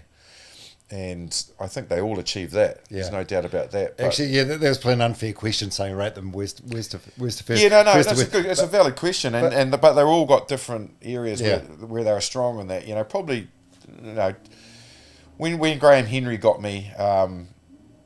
I think that he didn't see a great amount of future in me, so he's certainly not on my list of being the best. That's for sure, because he I think he didn't see long term in me. He saw experience and what I'd done for the All Blacks, but for him, I think if he ever was bold enough to admit it, that I was a short term option in his coaching time with the All Blacks.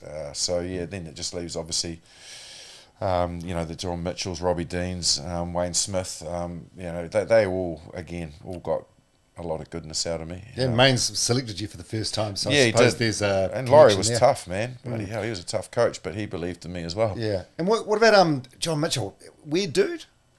Mitch and I he misunderstood by the public then. Yeah, I think so. Yeah. It's interesting because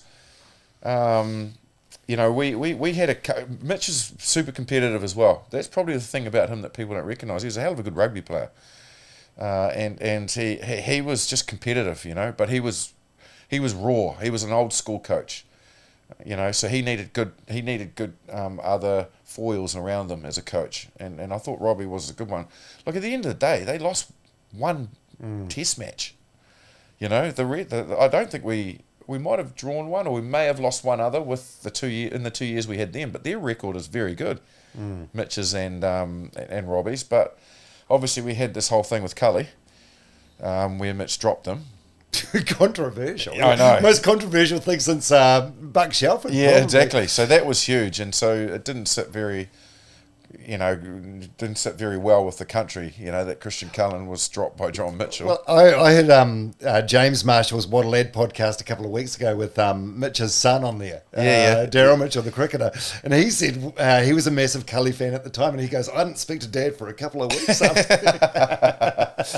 I think he wasn't probably alone in thinking that, and some wouldn't have spoken to him for a lot longer after that. But no, I think, again, Mitch knew what made me tick. And he knew, because he was old school, he knew he could get that out of me. Like, we nearly had a fight at training, one of the first training runs we had, him and I, because we were playing, like, what do you call it? Like, it's kind of like a transition type hybrid game of touch. And literally, Mitch was, he was playing, because, he wasn't long out of the game, and he was only in his early 40s, whatever he was, and he was, like, literally, every time he'd take a hit up, someone would sort of two-handed touch him, and it was quite, and he would go like 5 meters past where he got touched, like taking the piss, it's like, mate. So he did it, and then he did it on me, and I said to him, mate, next time, I said, make sure you play it on the mark, like you're getting touched way back there and you're charging through, like you can't do that. He goes, do something about it to stop me. I said, what?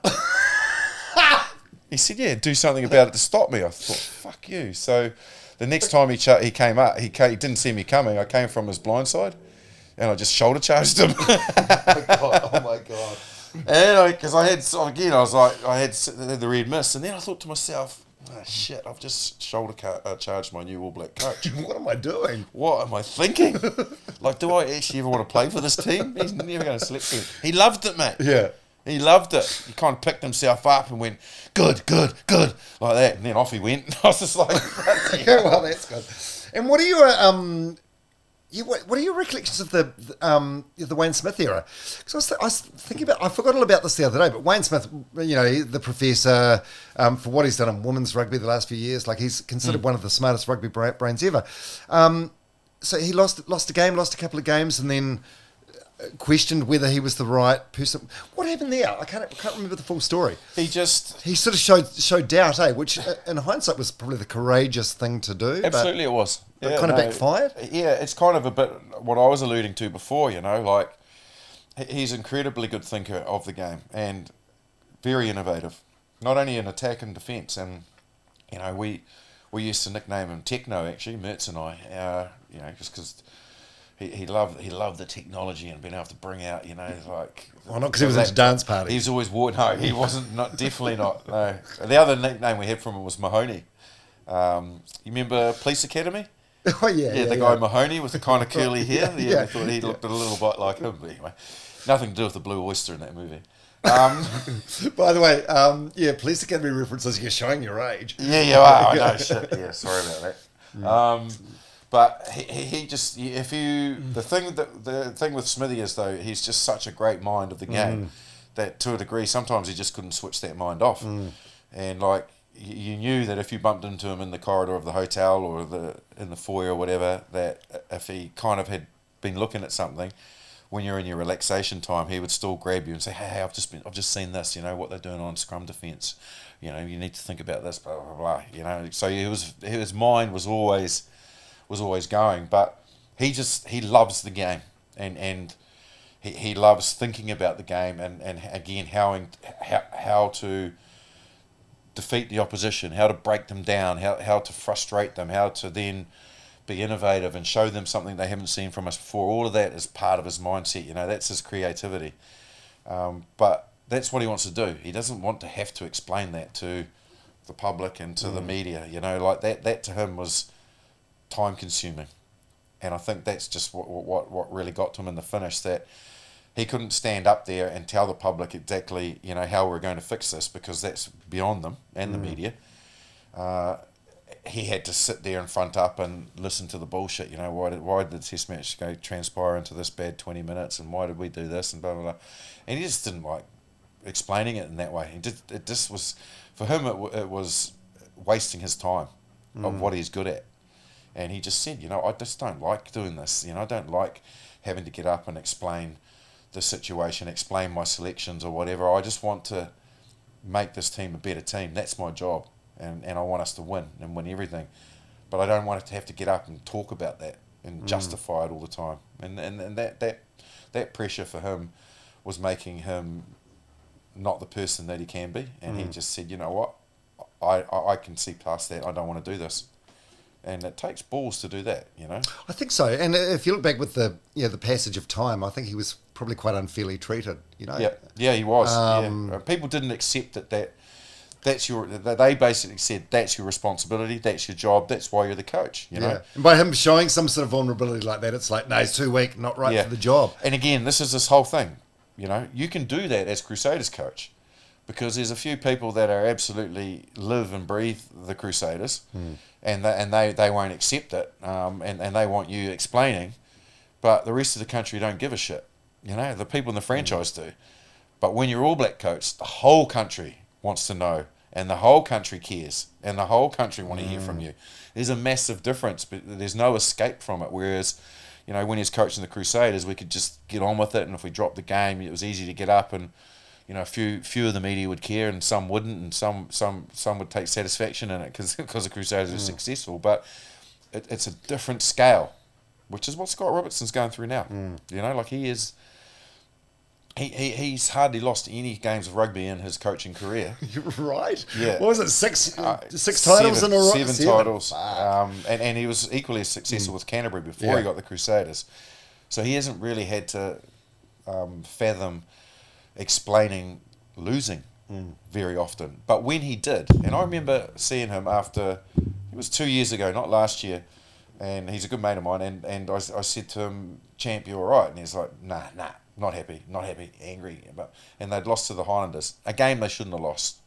The Highlanders weren't as good a team, but just had one of those days out, and the Crusaders were slightly off. It was a tight game, and the Highlanders pipped them, and he was super pissed off and down, about it, and angry, like this is, we shouldn't be dropping this game, and blah blah blah blah, and that was a rare loss for him. But again, he very easily you can move on from that, because you're just having to deal with that within that little sort of small circle of the franchise and the players. Whereas last week you could see the effect it had on him having to explain a loss to the country, and it's just different, and it's not just a few media people from Christchurch, it's the entire media of all of New Zealand with their microphones in his face, having to explain why the All Blacks have been defeated for the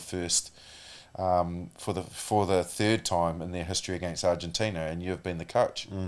It's a completely different kettle of fish, and I think that's what Smithy struggled with as well. You are good friends, eh? So you and Razor, you played together, and on your Instagram, you were in Noosa for a surfing trip with him for New Year's a few years ago. Yeah. What would the past week have looked like, do you think, for the All Blacks? Like when you were in the All Blacks, if you guys lost a game that you should have won, you guys were sort of punished the next week, right? You were thrashed. Yeah, we were. yeah. Test match training. That's what it was called. Where the hit shields came out and the blood was spilt because there'd been a decent review and a lot of harsh words spoken, and boom, into training run, pissed off players playing for their positions, because a loss always raises questions about selection, and it's always a real bite in the week because of having to front up after losing, which is rare. So there was always that feeling. What they are going through this week, I would suggest is pretty similar. I don't feel that ever gets out of your system. That All Blacks don't take losing well at all, and particularly in our own country, and in circumstances that are very rare in our history, which this is. It has an extra edge to it. So I'd imagine intensity, physicality at training run, and again some pretty pissed off players. And I don't think Razor shies away from accountability and also not getting things right, and he would, I think, fingered quite a few of the individuals and some of the combinations in the team for dropping the ball and being part of the reason why we lost. That's his way. He's got to be bloody tough to try and fight your way through these situations. Shit, fuck, there's so much to poke around with your playing career, but I reckon we're moving on to the commentary stuff. It's been an hour 35. You're on track to be the longest podcast. Oh, jeez. So far, it's a tie with Matt Watson and Dion Nash. Oh, okay, right. Well, by the way, Dion Nash, there's parallels with you and him. Like he said sometimes in the shower, even today, like, you know, he'll get angry about things that happened back in his playing day. Yeah, right, yeah. No, he's a good boy, Nashy. I know him quite well. You know, we do and did mingle quite a lot with the cricket boys in our time. You know, everybody kind of, if you like cricket, you pretty much like rugby. If you like rugby, you like cricket. And equally, both of us like golf as well. So, in general, there's a lot of common ground. There is a lot of common ground in there. And those guys are always really super friendly and, you know, they're always really interested in what you're doing and we're interested in what they're doing. So, yeah, I can imagine that. You don't know that we were coming on this podcast to talk about my favourite subject, which is obviously myself. Oh yeah. So you obviously need we're only halfway. How's the batteries? I could go on all night. All right then. A couple more rugby ones then. You see, you're in the fortunate position. You're very early in your All Black career. Like Colin Meads was still the manager. Yes. So you know Pine Tree Meads. I do. I know Pine Tree Meads. One of the greatest, definitely one of the most legendary All Blacks. Do you have much to do with him? Yeah, I did, and I think probably significantly him being our All Black manager at the time in 1995 was really healthy for me. I didn't drink on that tour, just simply because I was trying to kind of find, again, my identity, my pathway, and I was trying not to bloody stuff it up, to be honest, you know. So having Pine Tree there and being part of the management group was really important, I think, for me, because he was just this iconic legend of All Black rugby, and all of a sudden he was walking in our footsteps with us, and he was part of what we were doing. And that really resonated with me. You know, I was just like, "Fuck, it's Pine Tree. How cool! You know, please talk to me." So it was really good. But the best thing for me was him giving me my first All Black jersey, because I got named again out of nowhere for my first test. We'd lost the first one in Marseille quite comprehensively, and we hadn't played well, and he gave the team a real dressing down on the Monday before our training run, and that was a test match Monday, I can tell you that much. And he didn't hold back. He hit individuals, he hit the team. So you weren't in the firing line because no. you hadn't done, I wasn't in the test team or in the reserves. I was just been in the midweek team. Shit, what does a Colin Meads dressing down look like? It looks, it's not shouting. It's a sternness with a frown, and not a whole lot of words, but the words that are coming out of his mouth all have meaning. So he's not wasting them. Yeah. But quite brutally honest, and no one escaped it. Even Laurie got it. And when he gave Laurie a gobful as well, I was like, holy shit! Only Pine Tree could do that. So yeah, it was like, it's very real, to be fair. And then I got named to play, and like I was like, oh my god, you know, jeez. It was Laurie's last test match as All Black coach. We'd lost in Marseille. Here they plucked me out of nowhere to start this test match. But like I said, the reassuring element of having Pine Tree around, he knew what he was doing, you know. Like, it really isn't an All Black manager's place to speak about performance. All Black manager is there as a manager, you know, organising the bus, making sure that the catering's done and everybody gets to places on time. They don't address ever the performance of the team, but he could. So, and he did, and that for me, I think, really ground the platform for the week of there was going to be a massive response after what he said, and there was.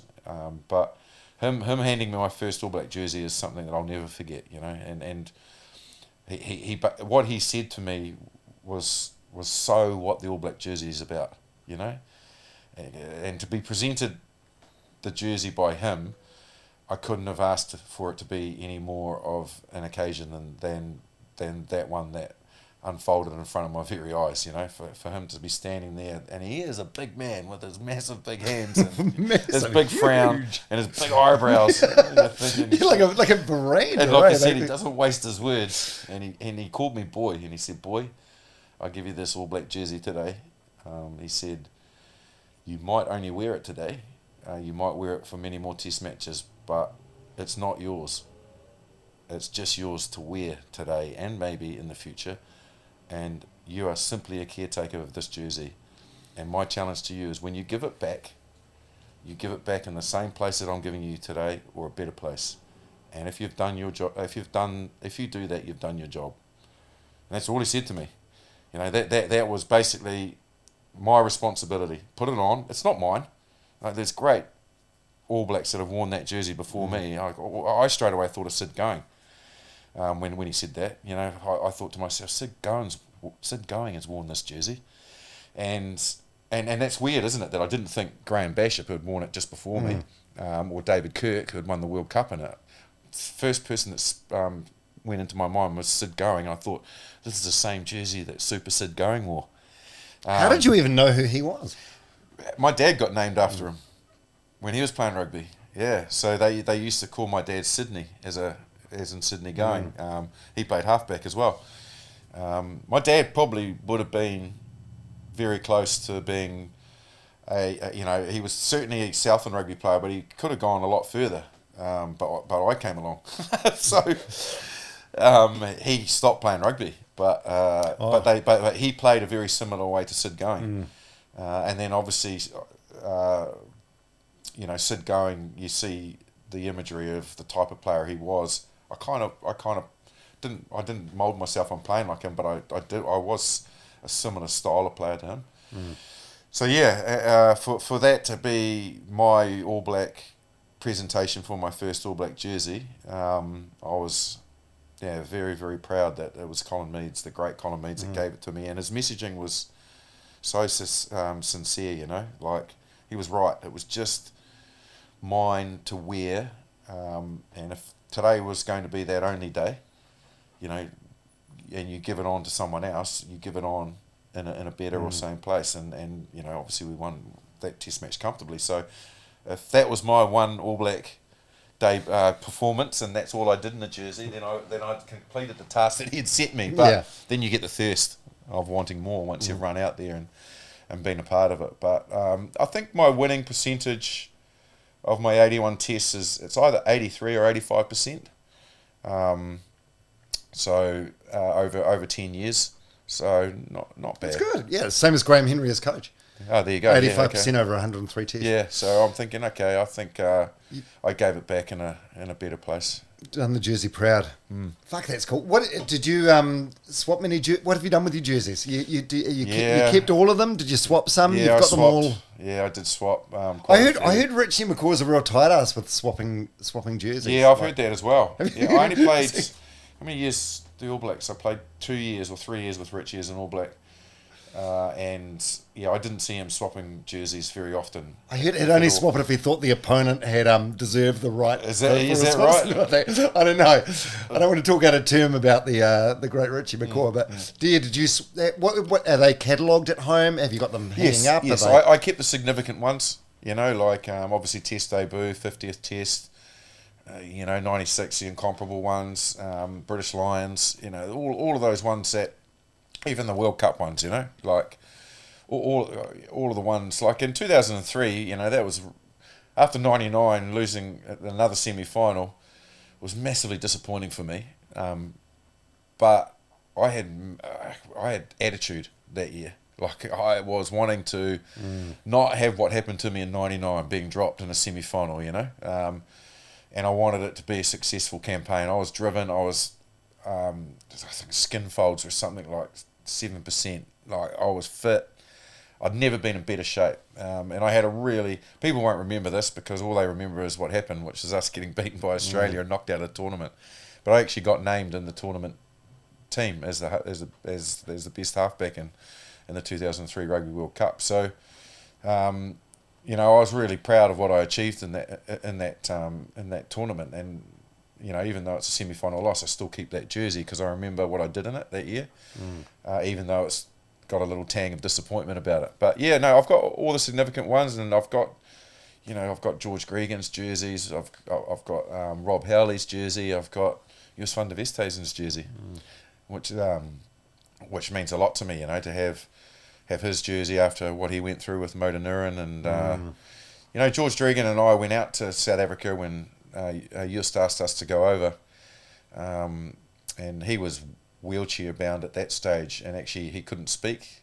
He was using a voice activation thing, and to see the great Jos van der Westhuizen humbled by that disease, but the way that he approached it was incredible. But for the three of us nines to get together, you know, and share a bit of time together was amazing. I'll never forget that. And you know, like again, just a sad story in rugby that he's not with us anymore. But you know, the games and the challenges I had against him, you know. So yeah, I've got quite a few of them. I'm probably gave away and swapped a lot of my jerseys with my opposition because that's what the game's about. You know, I don't want to have 81 All Black jerseys. Yeah, what for? Yeah, exactly. What am I going to do with them? So make one big one? I don't know. Like a super quilt or something. Yeah. Yeah. You can see this from your Instagram. Like, it seems like you have quite a good relationship with a lot of your contemporaries. You know, you catch up at different, like, Heineken activations or Asahi events or whatever it happens to be. But is there anyone that you're, I mean, time heals most wounds, but is there anyone that you're, like, just indifferent to now? Like, you're like, nah, I wouldn't, if I saw you in the same function, I wouldn't even cross the room to speak to you. Yeah, that's a good question. I've never really been asked that, to be honest. Like, I had some ding-dongs with quite a few players that I never thought that I'd spend any time with. You know, Lawrence Dallaglio springs to mind, and Martin Johnson. English guys, yeah. Yeah, funnily enough. But, Justin Harrison, him and I had a real set to. But all of those, George Smith, does everyone know the George Smith story? Oh, he hurt your ribs? No. Yeah. When was that? Was this one of the World Cup 2003. games? Right, yeah. Yeah, he late tackled me and cracked one of my ribs, which took me out of the game. I couldn't come back on after half time. And man, I had a grudge against him. Fuck. Honestly. Because it was late, you know? Yeah. So I got taken out of the Rugby World Cup with a cracked rib. He got penalised. That was all that happened to him. And I was just like, this is not fair, you know. He's literally hit me late when my arm was up. I've been exposed, and he's cracked one of my ribs. And now my tournament is over, and he just gets a penalty against him. God, I was filthy about it. Like, it took me a long time to get over that. And then all of a sudden we're in Hong Kong, and we're in the same team. And he first thing he said to me is come up and he goes, Marshy, have you got over that tackle yet? I was like, I said, mate, if I'm perfectly honest, no.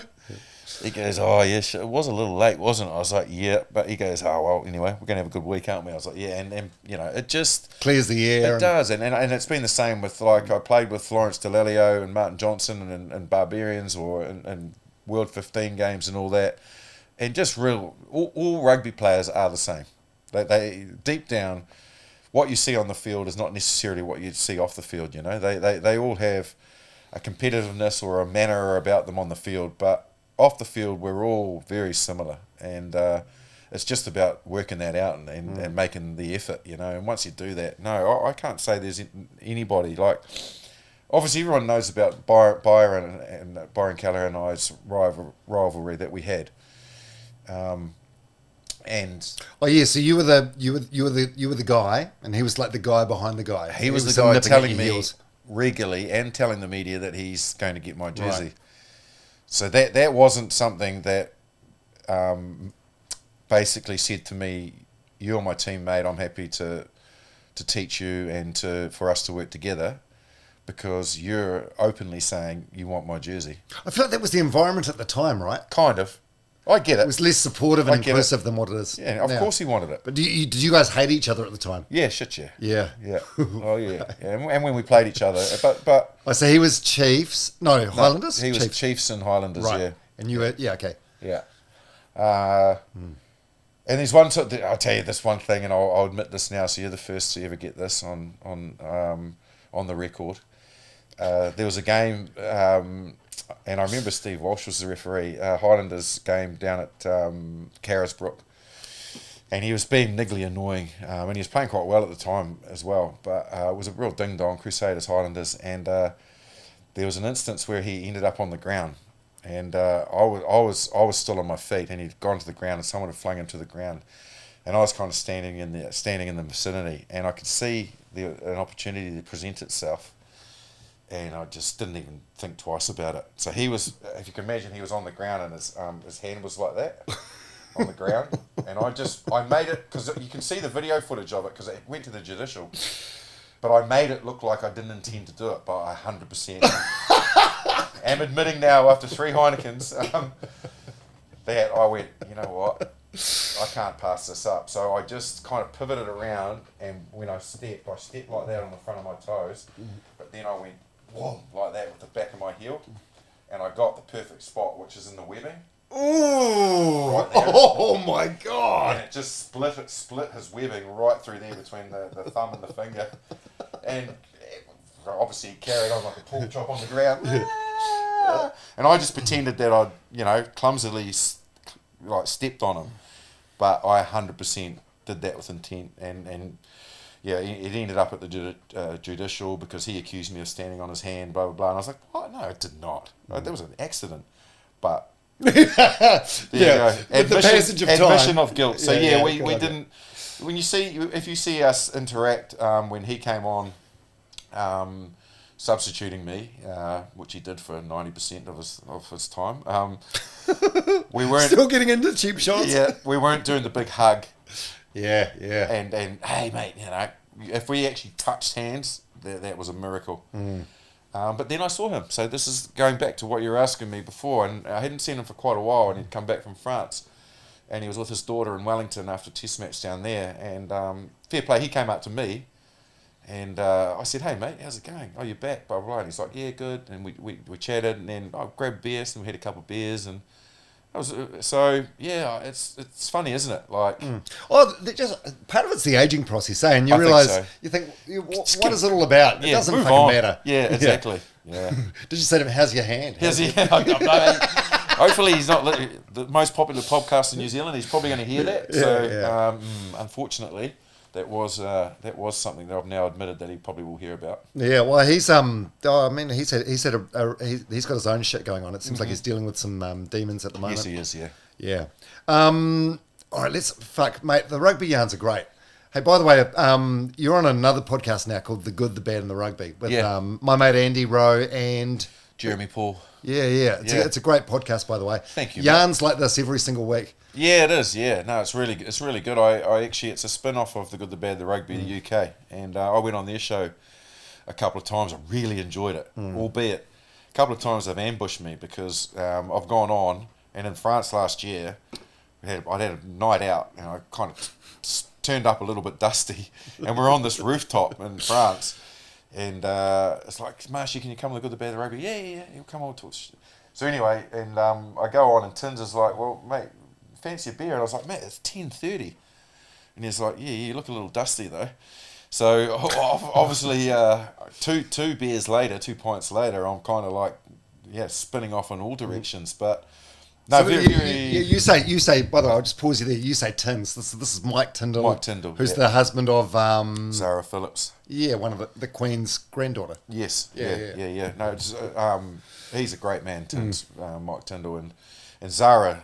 Equally, she's incredible. She loves her rugby and obviously been very successful at equestrian and that. But you kind of see the Royals, don't you, from the exterior, and you see them operating, and then I see Tins and Zara at the royal wedding or whatever, the Queen's funeral and all that, and it's very, what it's all about, proper and everything else.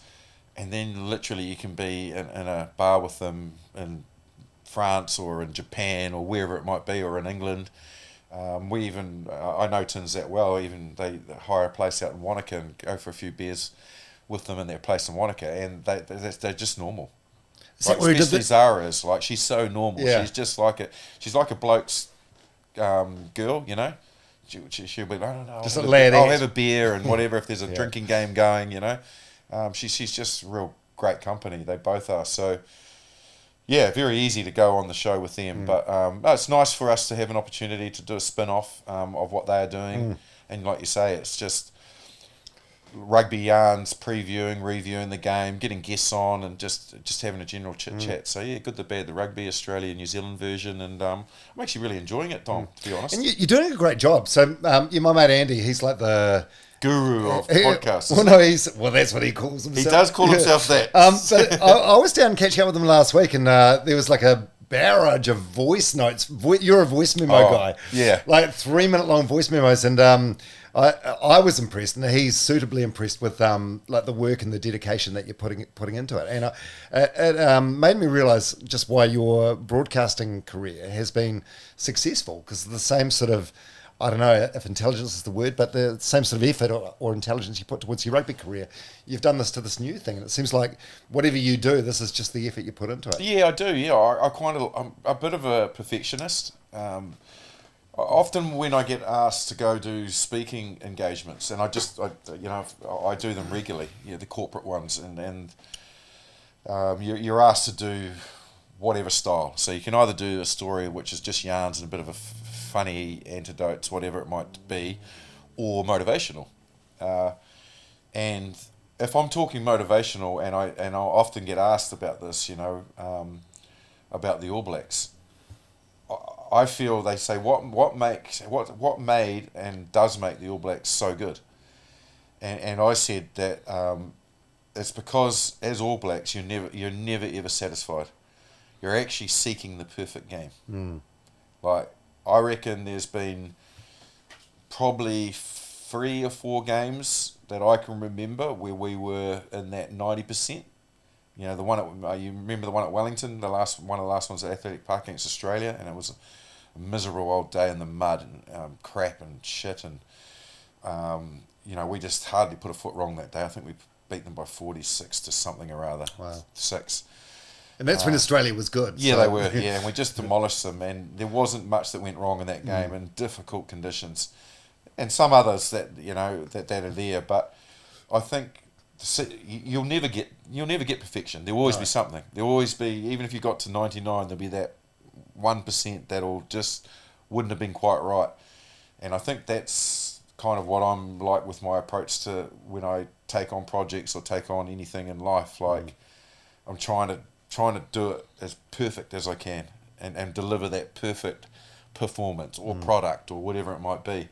And I want everything to be enjoyable for people, you know. It's kind of part of my motivation, because it's good to have that lack of complacency, because complacency is a killer, man. Yeah, it's a good way to be. I suppose it's like having a growth mindset. Like, you want to keep looking forward rather than like dwelling on the past, but also an exhausting way to live your life. Oh, it is. Yeah, it is. It's never easy. No, it's not. No, but I think it's good because it's all performance, isn't it? You just want to keep. Like you said to me, like, you've been doing this for how many years now? Oh, the podcast, like 2.5 years. Yeah, and you said I said to you, mate, it's going really well, really successful. You must be really happy. And you said, yeah, it kind of started off, a little slow or whatever, but then once I sort of got my groove, and now you're sort of right at the top. You know? But so you're obviously, without knowing it, you're doing the same thing. Yeah, I guess so. Yeah, because you probably would have listened to the first few and gone, yeah, okay, yeah, not bad, but and then you kind of know the level that you sit at, and you don't want to drop that performance level. Yeah, you want every podcast to be the best one you've ever done. Exactly, yeah. We'll get into the commentary stuff. Should we have a quick piss break? Do you need a piss? Oh, yeah, you can. So, mate, I'll break the seal. So, one of my strengths, is All Blacks, we still do and did have, not as frequently now, I believe, with this current player, is have court sessions. And if people have heard about the myth of court sessions, they are very real, like, it's one opportunity where the team You do the game, you're in the changing room, have a beer with the opposition, maybe go to an after-match function, whatever. You get back to the hotel, right, everybody be down in the team room in 20 minutes, you know. So everybody goes up, puts their bags away, comes down, and you get in a big circle, in a big room, box of beers, and you just have time together, you know, and you drink beers, and you tell some yarns, and someone's done something pretty crappy during the week, or whatever, and it's just a real opportunity for you to, as a team, just to debrief, but equally just to have that space together without anybody else involved, and have a laugh and have a good time at the expense of each other as well. But the one thing is being able to have a good bladder, because you're only allowed to go for a piss when the judges allow you to go. Right. So I was a judge, so I haven't allowed you to go yet, Tom. So Oh, okay. Hang on. No, I'm joking. But once you break the seal, it's a. But so that's a slippery slope. So what I was able to learn very quickly is make sure that you don't have to be put in that situation where you cannot control the ability to go to the toilet, and all of a sudden you're going without being given permission. Because if you do that, when you come back, you're most likely facing something like a full pint to skull or something like that of punishment. So there's consequences. Don't worry, you can go to the toilet. Okay, I won't punish you for your indiscretion of going early. Thank you. This is so much fun, by the way. I had Paul Henry around here about a month ago. We had some wine. Eric Murray, one of the early podcasts, he turned up with a 6-pack. Nice. But you and me, I reckon we're going to polish off this dozens, right? Be right back. Yeah, cool, mate. All right, so the commentary stuff. Yeah. So you have this illustrious All Black career where sometimes you get slated by the media, but you know you're there for 81 tests, so you've done a fucking good job. And then suddenly you're thrown into this media career, I suppose because of your like rugby knowledge and what you've done with the All Black jersey, but you don't know fuck all about media. Like you know a lot about rugby. Yeah. So how was that? How did that criticism career compare to like the criticism of being like an All Black on a losing side? I think probably the good thing for me, this is good and bad. The good thing for me was I started to do some TV work when I was playing overseas. So because Super Rugby is being shown over there, they kind of like to get players that have played Super Rugby on their panels. So I started to do some panel work coming in 8 o'clock in the morning in London, the game's being showed, and did that. I didn't really do any commentary, so what Sky had seen had obviously been seeing me on TV in panels the majority of the TV work that I was doing. So I think that's kind of where they were gravitating with me, but equally they probably had heard me do a couple of commentaries. So that's fine. So I arrived back in New Zealand, and that they have got me sort of set more on the commentary side of it because they obviously needed somebody to fill that space. So I do start doing that. But the thing with my commentary is what I did get to experience by living in the UK and seeing the All Blacks and New Zealand from afar and a different perspective is I saw what the rest of the world sees, because we can be very insular about our rugby. And all of a sudden I saw Richie McCaw over the ball, jackling the ball, clearly off his feet, and it's a penalty all day long. And our commentators just pretending that they've never seen it and it's never happened. And no one's seen it. Yeah. It's like he if he does anything wrong, it doesn't exist. If there's a forward pass, and it's like that's a forward pass, and we won't obviously be able to have the courage to be, I guess, critical, because we feel there'll be fallout. Yet I've got the whole pub or the whole room or whatever of English, Welsh, French, whatever it might be. I played in all those countries going, it's a knock on. They've just knocked the ball on. And so I got to kind of understand that you've actually just got to say what everyone's seeing and not pretend that something didn't happen. And that was my mindset when I came back to New Zealand, that I would be super objective. I would call it as I see it, but equally as what was unfolding in front of me. And the All Blacks can be human.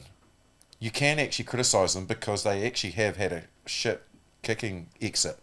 It's like, that's just not good enough, But a lot of people don't like that because they feel that you're All Black bashing. It's not that. It's like, I want the All Blacks to win every Test match. I want the Crusaders to win every game. I want New Zealand rugby to be the best rugby in the world. But when you're doing television, there is so much more going on than just what's happening in New Zealand. And I feel that you can't deceive people by trying to pretend that something that's happening in front of them is actually not happening. Like, it's impossible to do that. Yeah. So so that's the way I like to approach it. I also like to try and educate if I can, and I know that I get lots of comments of people going, that's just the basics of the game. What are you talking about? Just shut up and stop talking. But I do know that there is some people tuning in for the first time or whatever who don't understand. So you are actually trying to help them and help them learn about the game. But yet the stalwart that turns in for every Super game and every All Black Test match, it just goes, I already know that. So there's kind of a you're never going to win situation. Yeah. Did you get like guidance from anyone, or sort of coaching or critiquing? No, got thrown straight into it. Pretty much like you said. There's the microphone. This is when you're live on air. This is how you talk down to the people downstairs in the truck if you want to ask something or whatever, and always treat your mic as live. Because what you were saying makes perfect sense. Like, we've just had the Olympics on TV, and it's like, if I'm watching synchronized springboard diving, I don't know anything that's going on, so I want it dumbed down to me to the lowest level possible. And I'm the same with rugby as well, to a degree. Like, I don't know what's fucking going on. Yeah. And I think what we're trying to do is I'm just trying to have balance.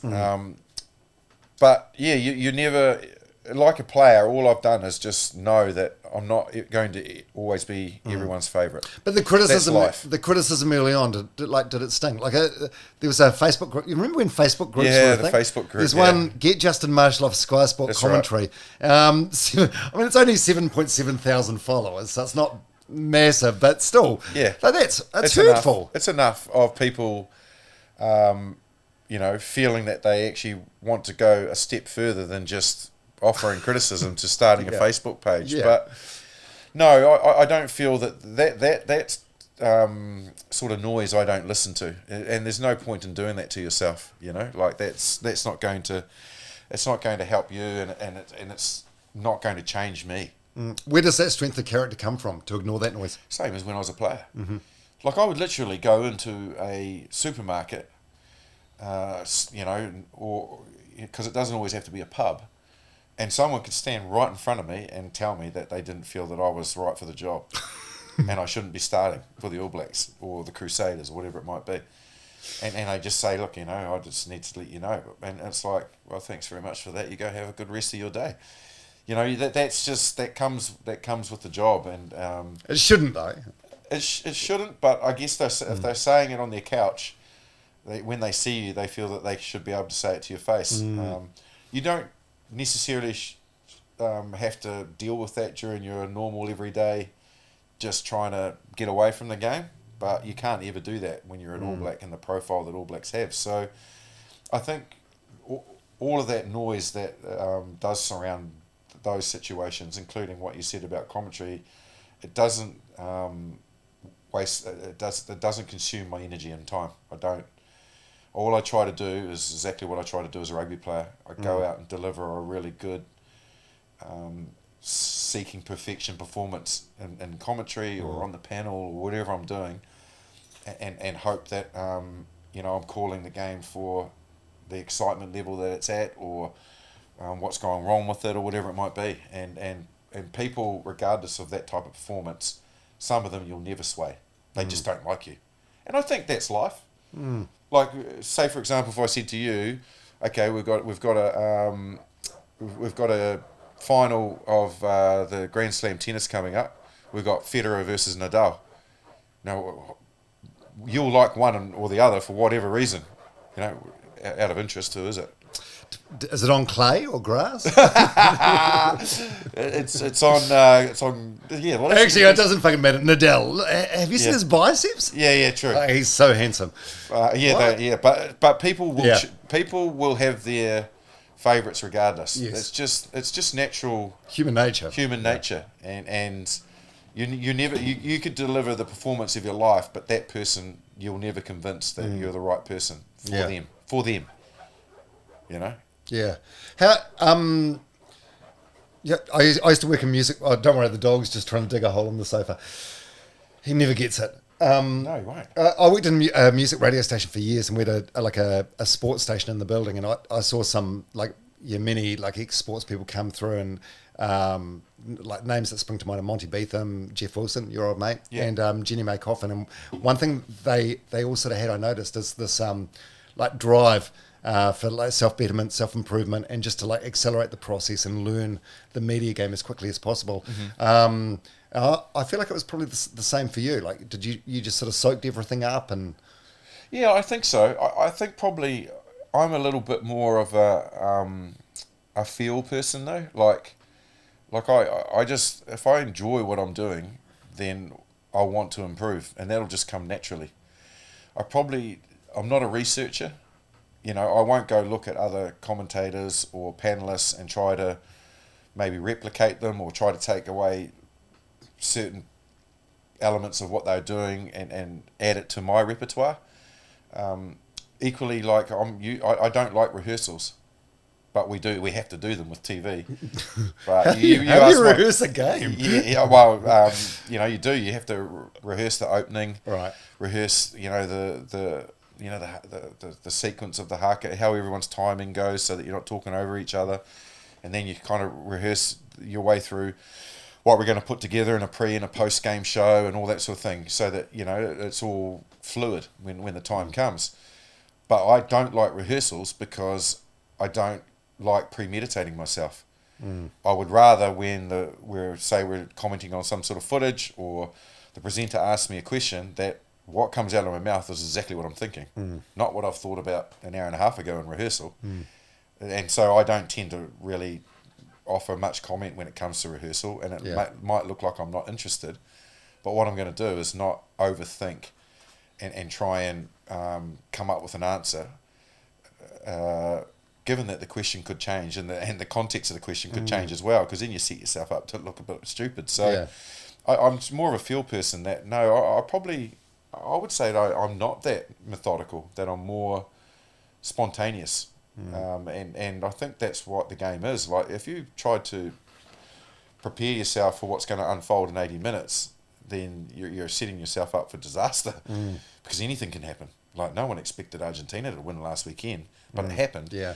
But it didn't change the way that I saw the game and commented on the game. Like, you just called it for what it was, and I think that's kind of key, that you're kind of living the moment like the spectator is at the ground, or the person that's sitting on the couch at home is like, what they're thinking, like is the now rather than rehearsed. And it feels, I mean, you've been doing it such a long time now. Like, your commentary career's been longer than your All Black career now, right? Not quite, but not quite, about the same. There. So I've been with Sky for 13 years now. Right. Yeah, I actually had longevity with. I was 17 years as a pro. Right. So I did pretty well to hang in there for that long. Albeit at 36, mate, when I was 36, when at 35, 36, like, the trainers were looking at me and they were going, well, we're wasting our fucking time here putting him in the gym. So I ended up playing badminton. While the other guys were lifting these massive weights and all that, there's a little badminton court. And funnily enough, I played with Glenn Jackson because we're at Saracens, and him and I would go play badminton. Because, like, mate, I'd been in the gym for 15 years before that. There was no gains that I was going to get. And to be fair, you start to creak and hurt a little bit, and your bones are a bit. So going in there and trying to bench press 140 kgs, and you're not going to get any massive increase from where you've been. So it was actually quite clever, It's like, well, let's just keep their mind fresh. So when I was watching the badminton at the Olympics, I was actually, I know all about this game.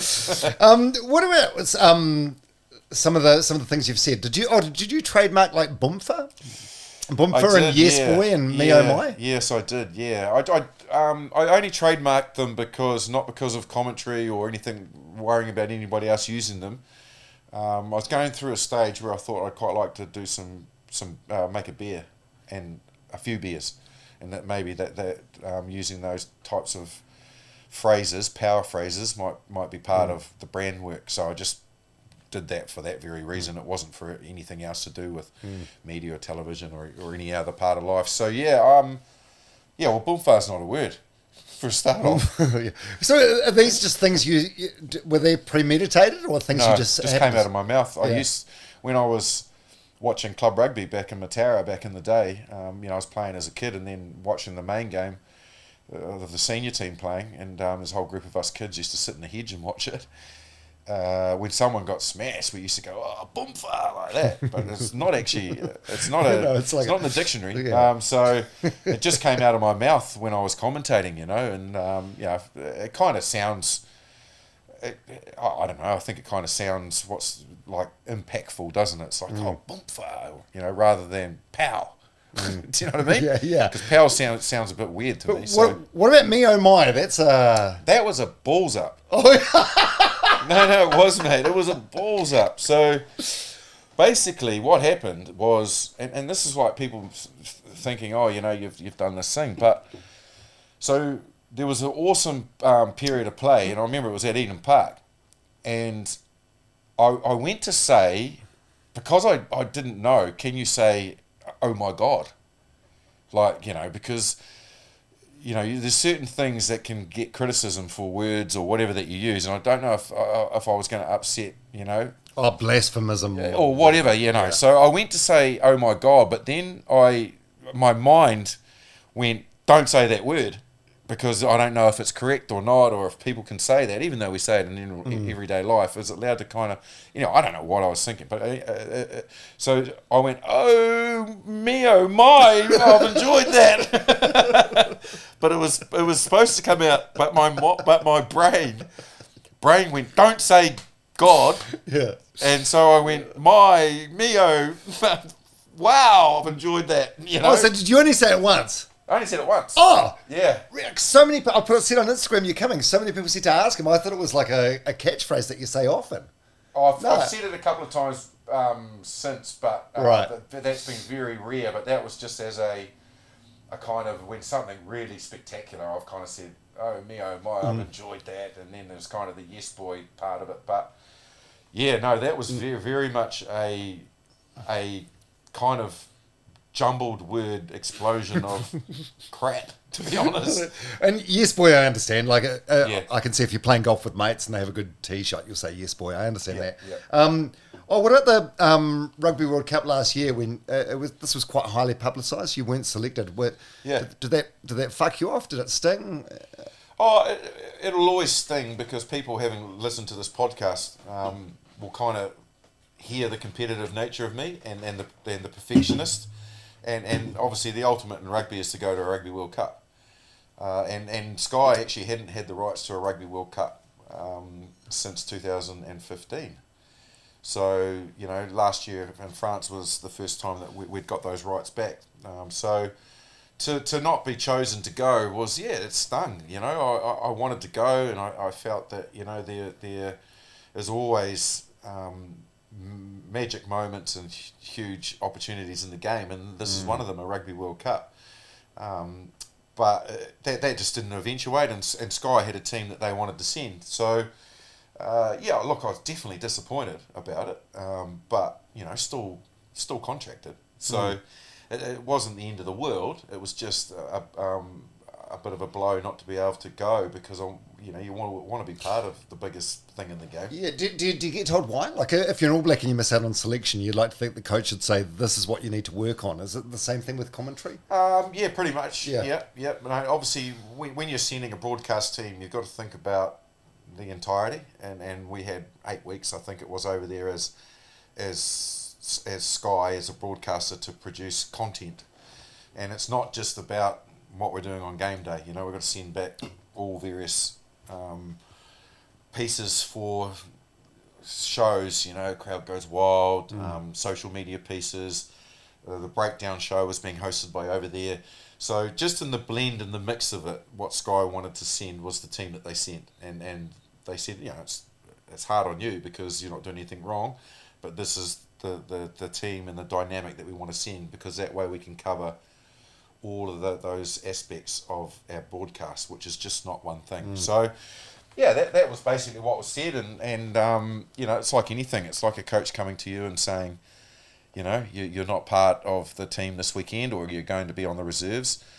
You just go, okay, well, I need to be told now by you why, and how can I get better, and how can I improve. So, yeah, that's the way that I approached it, and you know, I still knew I was with Sky through until the end of 25. So I was very fortunate that a broadcast partner in Supersport, who work with us very closely, saw that I wasn't going, but that I could add to their dynamic of the team they were sending. So being not part of the Sky dynamic, they found a space for me, and ironically George Gregan as well, to be part of their team. So I didn't end up going. Like, obviously I wanted to be there with Sky, but I wasn't.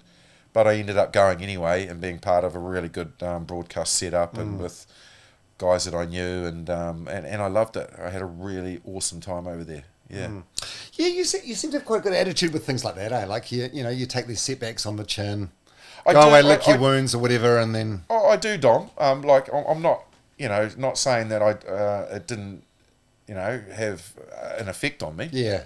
You know, it always hurts when you're not. It feels like you're rejected. Yeah, when you're not part of the team. That stings, and it takes a bit of time to process and digest, and you know, you just got to recognise that you actually are, like a rugby team, you are part of a team.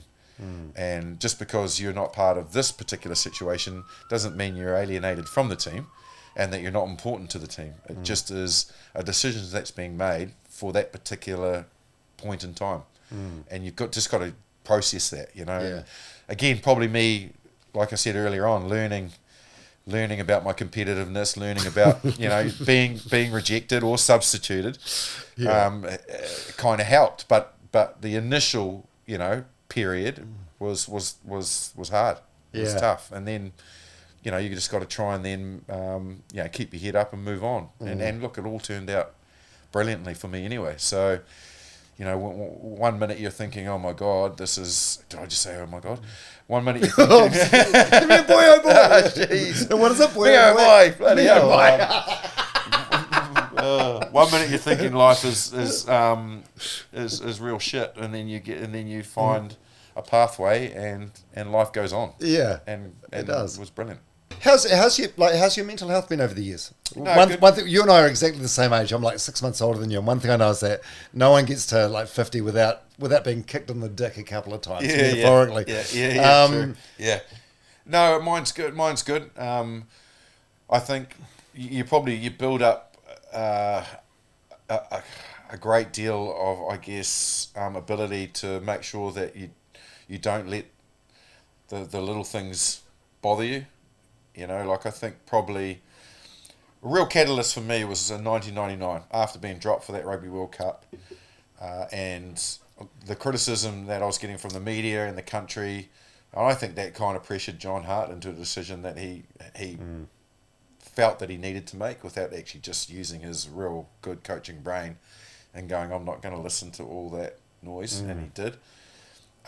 But at the end of 99, with the criticism, the fallout after the World Cup, the loss and everything, I was in a bad place.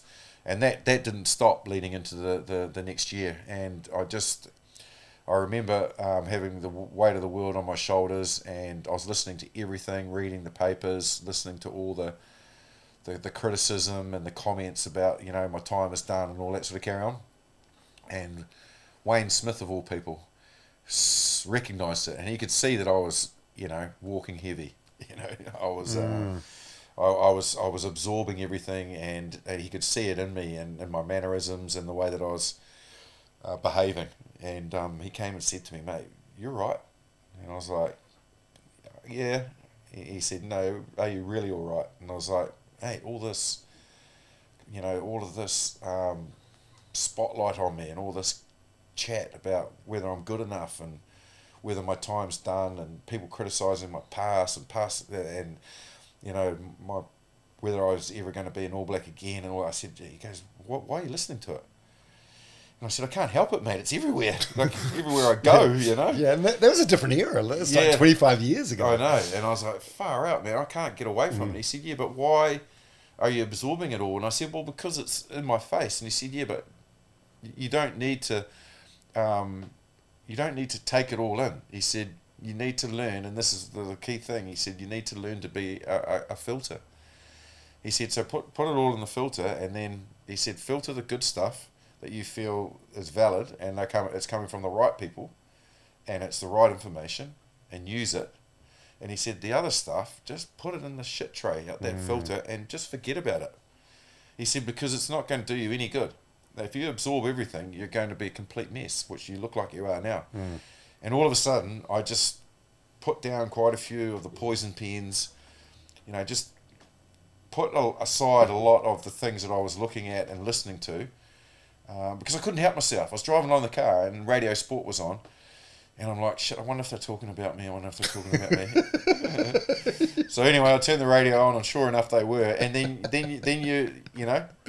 Yeah, it poisons you. It does. Clouds your judgment. So I eventually just stopped doing all that, and all of a sudden, if you're not hearing it, it's not existent in your system. It's not there.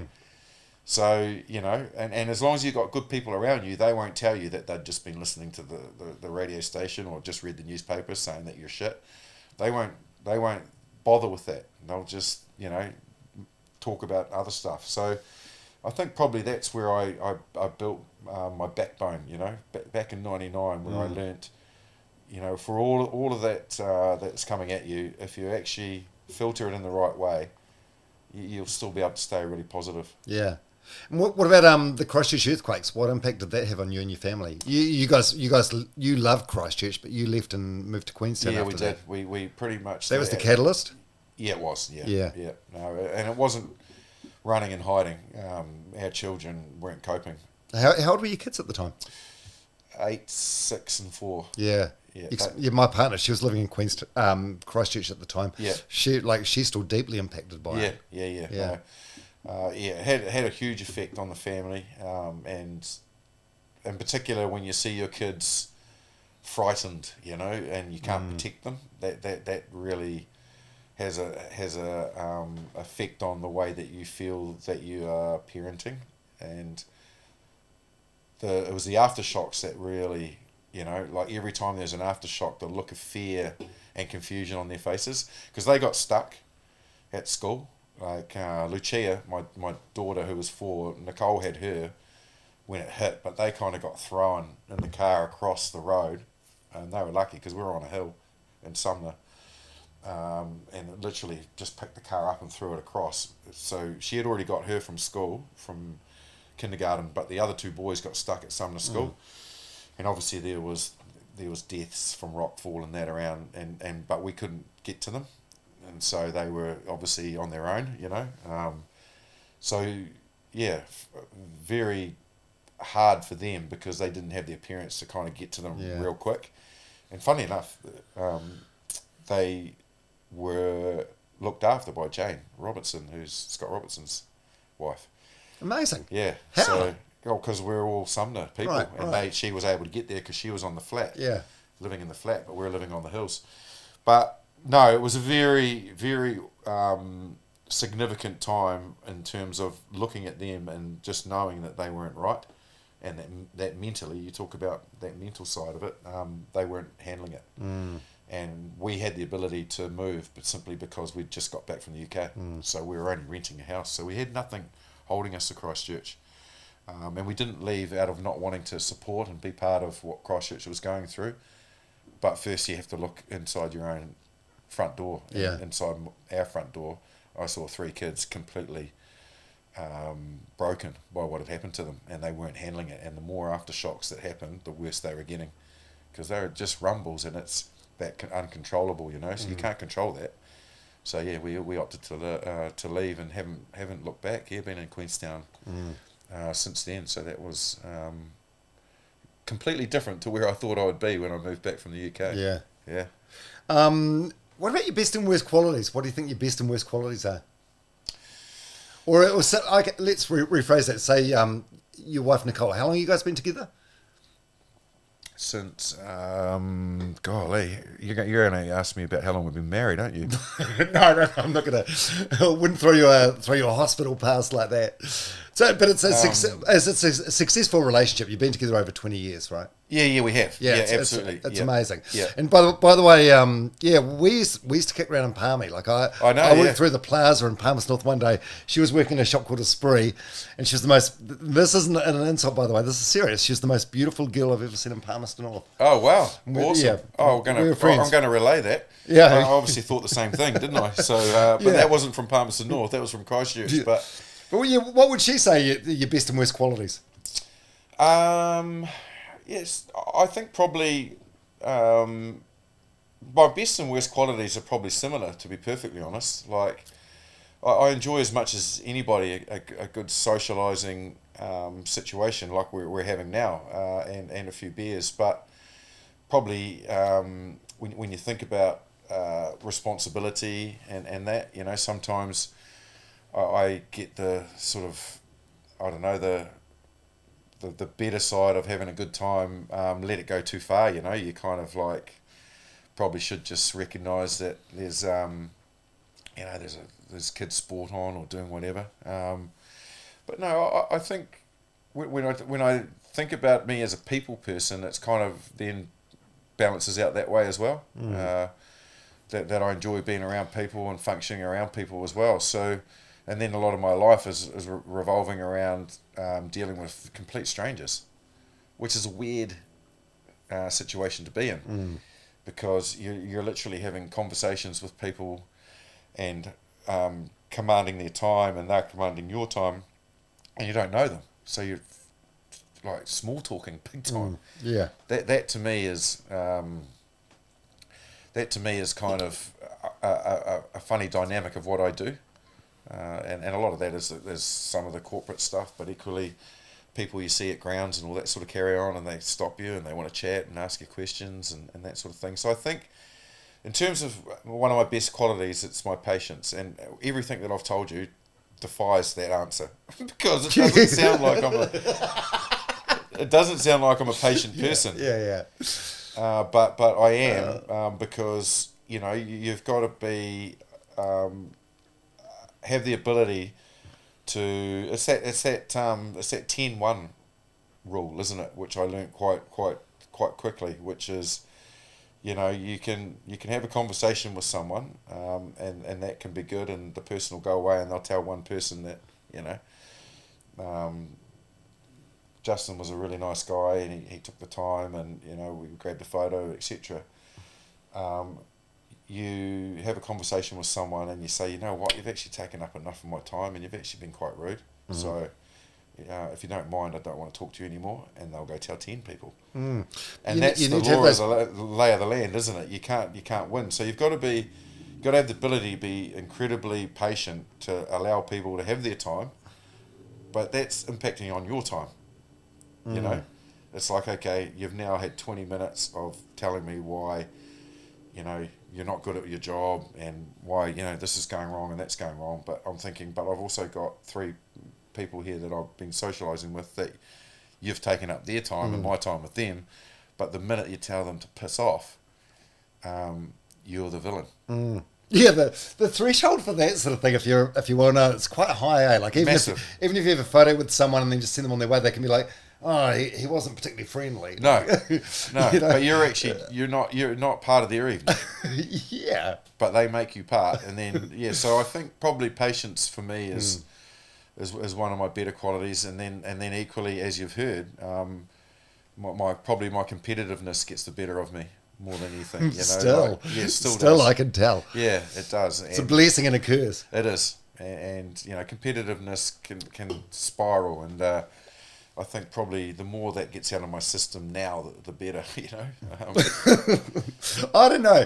I think if you've still got that at our age, like 51, it's you know, it might sort of dim a little bit, but it's always going to be there. Yeah, it is. But it also, the DNA. You know, it can lead you into a rabbit hole, you know, and you can sometimes, you know, speak out of turn or whatever, just simply because competitiveness sometimes can be frustration, can't it? Yeah. You know, so it's like, but yeah, patience and competitiveness. So patience good quality. Competitiveness, it's been great, but it can be a negative. Yeah. What about legacy? How would you like to be remembered? That's somebody that basically was very grateful with what I was able to achieve, and feeling like what I did in life was what the game gave me. You know, I think it's very clear to me that what happened to me in my youth and the pathway that I was going down, and then that big catalyst situation, the assault that we spoke about, and then rugby grabbed a hold of me, with me having an impact on that as well, knowing that that's where I need to escape, and that I know that I can do something with rugby, change my life, and the legacy in that is people seeing that and knowing that they can do the same thing, that you might be down a pathway or in a situation that is not where you want to be, but there are always lots of good stories out there of people that have been there, that have been able to turn it around. Yeah. And I feel that if that's a message, that would be a message I'd like to give a lot of people, you know, that we all feel like we're sometimes trapped, but you're only as trapped as you want to be if you haven't got the right mindset and good people around you. So yeah, I've always been very thankful and grateful for what I got out of the jersey and out of the game. Like at the end of the day, mate, I look back and I was the first professional, not myself personally, but the people that I was first with, wave. yeah, the first wave of professionals, and I look back at my teammates in 95 and before that, and none of them got to live a livelihood by playing the game. You know, like Pine Tree was telling me stories when I was away on the tour with him in 95. He's like, they used to go to get to the UK. It took them, I don't know, like 12 weeks or something like that. Oh, like on a boat? Or... Yeah, on a boat. Yeah.